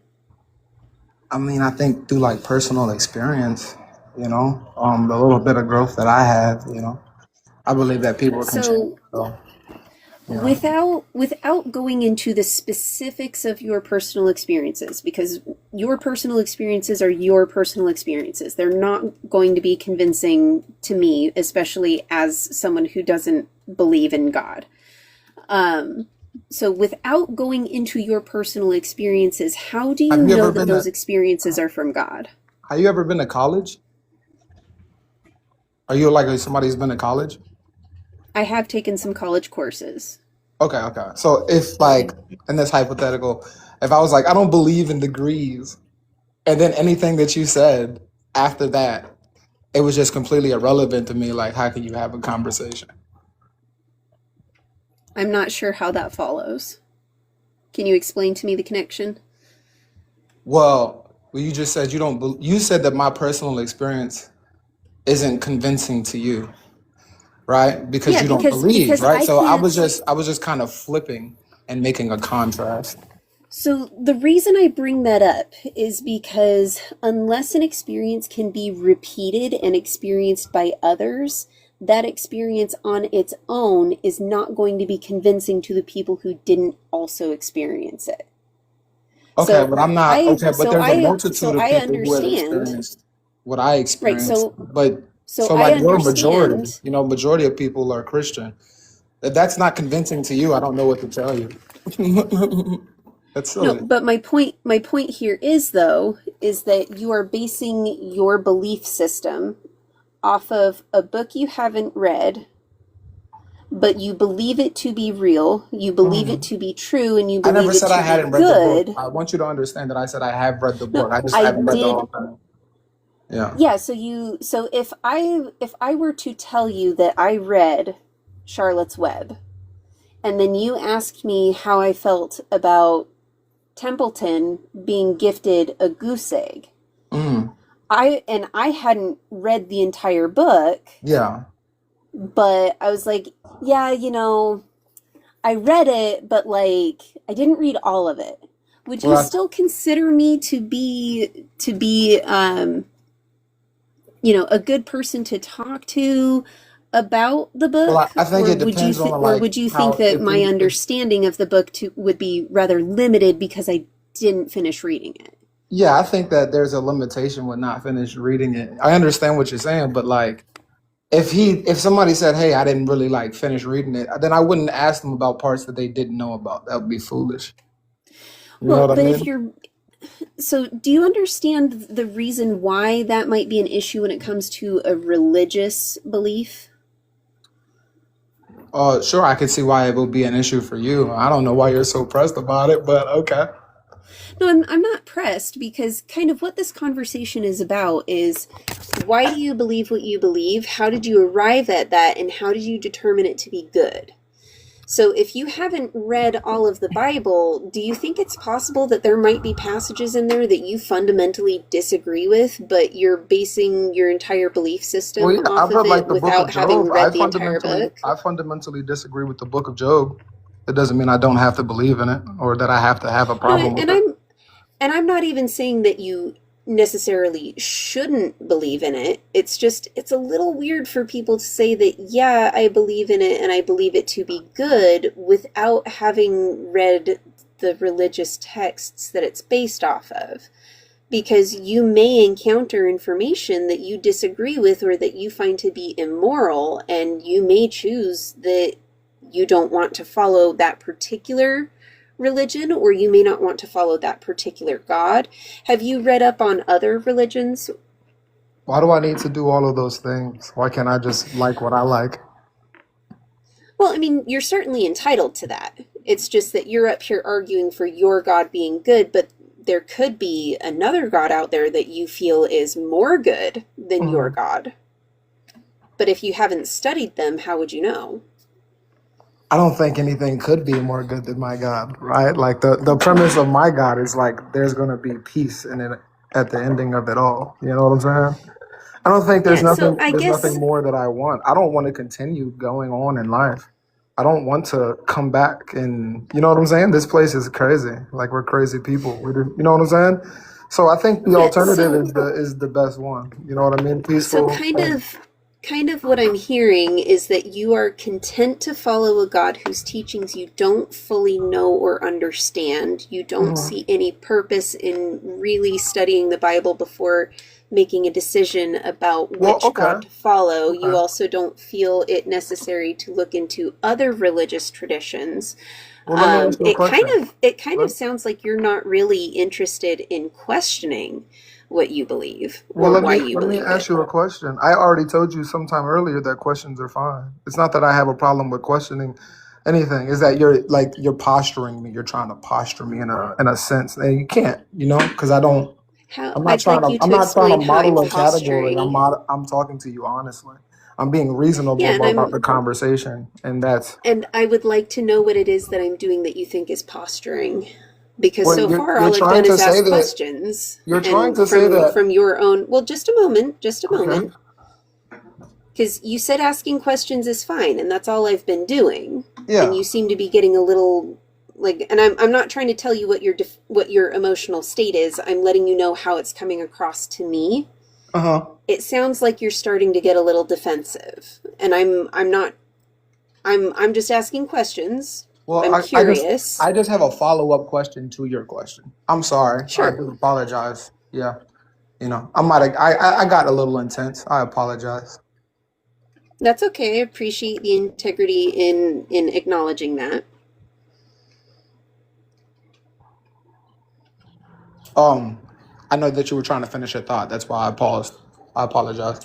Oh no, you're fine. I said what I wanted to say. Okay. Okay. So like my question is like what does it mean to know, right? So like here's what I'm gonna ask you right here. Let's say you got two people, they read the same book, right? One person doesn't like the book because the way it phrased a certain thing didn't make sense to it, so it denies the book. That person does whatever. The other person doesn't like it, but tries to understand where maybe this was coming from or why this was done, right? Then we have to ask the question, okay, well, then what does it mean to know, right? Do I know because I disagree with it, or do I know because I took the time to understand where it was coming from? That's the question I got to ask you. Yeah, so what I have experienced with the atheists that I talk to, because atheists are not a monolith any more than Christians are a monolith. Everybody seems to think, feel, or believe a little bit differently. So within the atheist community, the vast majority of individuals who are within the debate space, they end up atheists because they were willing to question, because they were willing to seek the context or the historical relevance or what was going on at the time. And it ultimately led them to be unconvinced by the things that used to be convincing to them. Yeah, but the same So thing applies to atheists too. it's not just a simple disagreement with particular wording, it's understanding the historic context of those scriptures and coming to the determination that it either doesn't comport with their moral framework, Hmm.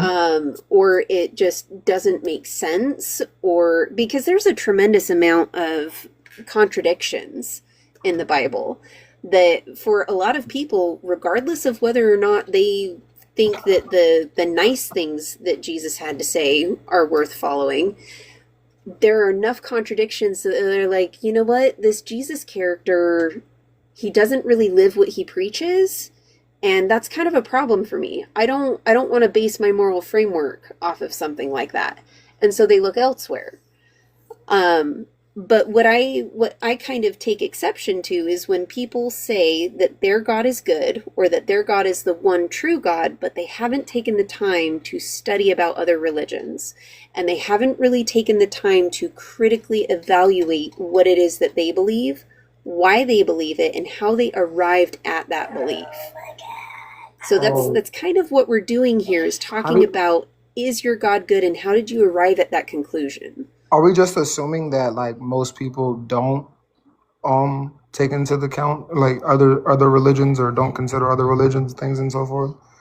Is that what this, I mean, this argument is assuming? Which from I'm not my saying it's wrong. It's not wrong, right? Most people don't really care to look into what they believe in, right? No, You and know, I but I'm didn't just think asking.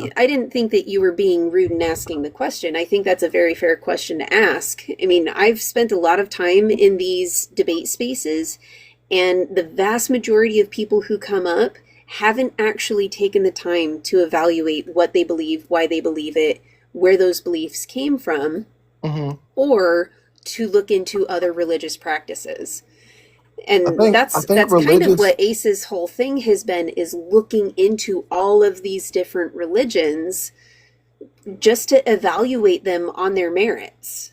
Because Okay. there's a lot of these religions that, yeah, they do some good, but the harm that they do doesn't really outweigh the good. And so Hey, is honestly, I've had an Aztec come up here and say that they would sacrifice their family for their god. So, That's insane.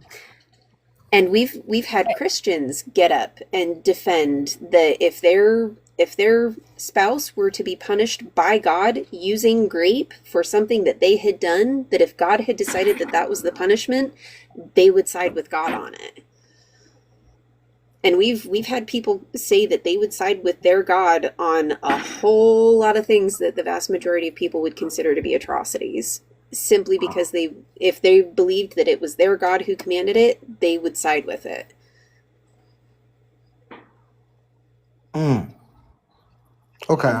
Well, okay. Since it's fair. I guess like the best way that I can come up with it. I don't assume anything. I don't think that my God is the number one God. I just know it's the God that I believe in. You know what I'm saying? So I'm not out here saying, hey, you need to do this, that, and the third. If you don't want to, that's perfectly fine. You know, I feel like you do have an obligation to try and get other people to consider it, but I feel like religion's a lot more dynamic than just reading a book and saying, "Oh yeah, I got it all," like in one sitting of you know, you're not going to be able to digest something that you feel has more depth. You feel what I'm saying? Then that meets the eye, and I understand that people don't always see that depth. So I guess I don't know. I guess I'm not extreme on this whole thing. I just don't understand like the harm that everybody Well, keeps talking so about. the question is your God good? And we get a lot of people coming up here saying, yeah, my God is good because I've had personal experiences. But then we start pointing to the passages in the Bible where God condones atrocities. Mm-hmm. You know, we have the Levitical laws about proving a young woman's virginity. We have the slave laws in Deuteronomy that detail who can become a slave, what the conditions of their slavery are, who can go free and when. And even if it were a Hebrew woman, even if it were an Israelite who was sold into slavery, because it details in Deuteronomy that if you are poor enough, you can sell your daughter into slavery, Mm-hmm. and that she would not be able to go free, particularly if she had been given to another slave as a wife. She and all of her children would remain slaves in perpetuity and could be handed down as an inheritance to the slave owner's children. Mm-hmm. But if you were an Israelite man, you could go free on the year of Jubilee. Mm-hmm. But slaves who were taken from other lands, they were slaves forever. There was no opportunity for them to go free. And those slaves could be given to anybody for any purpose so long as if you were to beat them, they did not expire within 3 days. If they expired within 3 days, then you beat them too harshly, and it would have been considered property destruction. Yeah. It wasn't even considered as a schmurder, it was considered destruction of property. Yeah. Which, like, that in and of itself is pretty horrendous, because the Bible never explicitly states, do not own people or treat people as property. Yeah. So, like, yeah, he says, love one another, be kind to your neighbor, but he also never condemns slavery. He also never condemns rape. So okay. So then, without God, right? Then what's the ultimate goal here for people? Right? Like, I'm just asking. Not like any divine purpose, right? But like right now, like what matters most? Can people agree on that? I mean, most people typically want the freedom and well-being to live their but we're talking version of reality, what thriving like, looks like. We're talking reality where that's not possible, right? So when we accept that, right, we can be okay with that. But I guess when we accept your that, question what is is the unifying? your question is a bit broad, though. I'm not understanding the purpose of your question. I don't feel like my question is very broad at all. I'm saying without a God, right? Just me and you, right? What is okay? Who does it all fall on here? What's our goal? Can everybody agree on one goal? Does there have to be one? Does there have to be one other than okay? If there doesn't have to be able a to goal, live up? okay. Well, just a moment. You asked a question, and I'm trying to respond. Allow me to finish. If there's no goal, if there doesn't need to be a goal, right? Then what the hell is so wrong with what I'm doing now? Well, the extension of that is that people use their religious beliefs to influence policy, and that influences the freedom and well-being of others who don't share those beliefs. Well, my belief provides an answer for something far deeper than just what you think right or wrong is. Life is not a binary. And we already know this. Stray, don't interrupt her in the middle of her answer, please. You feel what I'm saying? Like, I feel like that's the answer that you just won't accept from me. No, see, I don't see any utility in projecting or outsourcing my utility. Excuse you, I'm still speaking. Stray, don't interrupt people. No, it's okay. I'm about to leave. Okay, well then you can just leave right now, because you're not. If you're not allowed to interrupt, you're not going to stay. Cool. Thank you for letting us know that you're not interested in having a decent conversation. Mr. Whiskers, are you connected? Yes, I am. Okay, are you over the age of 18? Yes, ma'am. Can I get your pronouns, please? He, him. Are you a believer of a God? Yes. Which God do you believe in? The one true God, the Christian God. Okay. Do you believe your God is all good? Yes. Do you believe your God is... Do you believe the book that Christianity follows is divinely inspired by God? Yes. Do you believe everything in the book? Yes. Is also divinely... I have to ask because once I bring up certain statements, people just tend to say, well, that was man-made. Do you agree with slavery? In what context? Just yes or no. But that's a broad question. Is there a context where slavery is okay? I think so. In what context would slavery be okay? In the context where you have an indentured servant who owes you something and he agrees to work it off by being your slave for a temporary time. In the context... Well, that would be Leviticus 25:39 through 43. What about Leviticus 25:44 through 46? Go ahead and read it. Give me a second, I have to pull it up. Because I'm going to guess you want word for word, not just summarized. 46.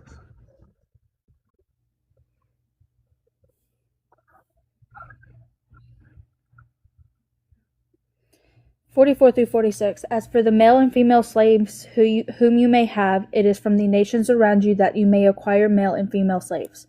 Yes. You may also acquire them from among the aliens residing with you and from their families who are with you who have been born in your land. They may be your property. You may keep them as a possession for your children after you, for them to inherit as property. These you may treat as slaves, but as for your fellow Israelites, no one shall rule over the others with harshness. Yes, I agree. You agree that slavery is good then? As long as it's not people from my own country. If I may, we see in Paul's writings, I think 1 Timothy, it might be 2 Timothy, he says you shall not enslave anyone. But in Luke 12:47 through 48, it tells you are allowed to beat your slaves. It says that in the Old Testament as well. Agreed, but you brought up New Testament, so I brought up New Testament. Yeah, and if I may, in the Old Testament, where it first says that, because I believe they're both valid, the context around beating your slave, he says very clearly, you can't knock out any of his teeth, you can't knock out his eye, you can't cut off any of his parts, you can just beat him, and he's your property. And that's perfectly fine as long as you don't knock out any of his parts or kill him. They only have to remain alive 3 days after the beating before it doesn't matter if they live or die after it. I would be shocked if someone died from a beating 3 days later. Whiskers, for TOS purposes, make sure you say unalive. Oh, yeah. Sorry, I'm new to TikTok. Okay, so you think owning people as property if they don't live amongst you is a good thing? Say that one more time. So you think as long as they don't live amongst you, owning people as property is a good thing? No, I think, so for instance, your question has a very, if they don't live amongst me, right? That's what you said. So that could be like someone in Canada. I don't think a Canadian should be able to own another Canadian. But I do think an American should be able to own a Canadian if he first buys him from a Canadian. So you think slavery is good in most contexts? In some contexts, I don't know if I would say most because I'm not thinking about all of them right now. In your opinion, in what context is slavery not good? In the context where you buy someone from your own country, in the context where you enslave someone,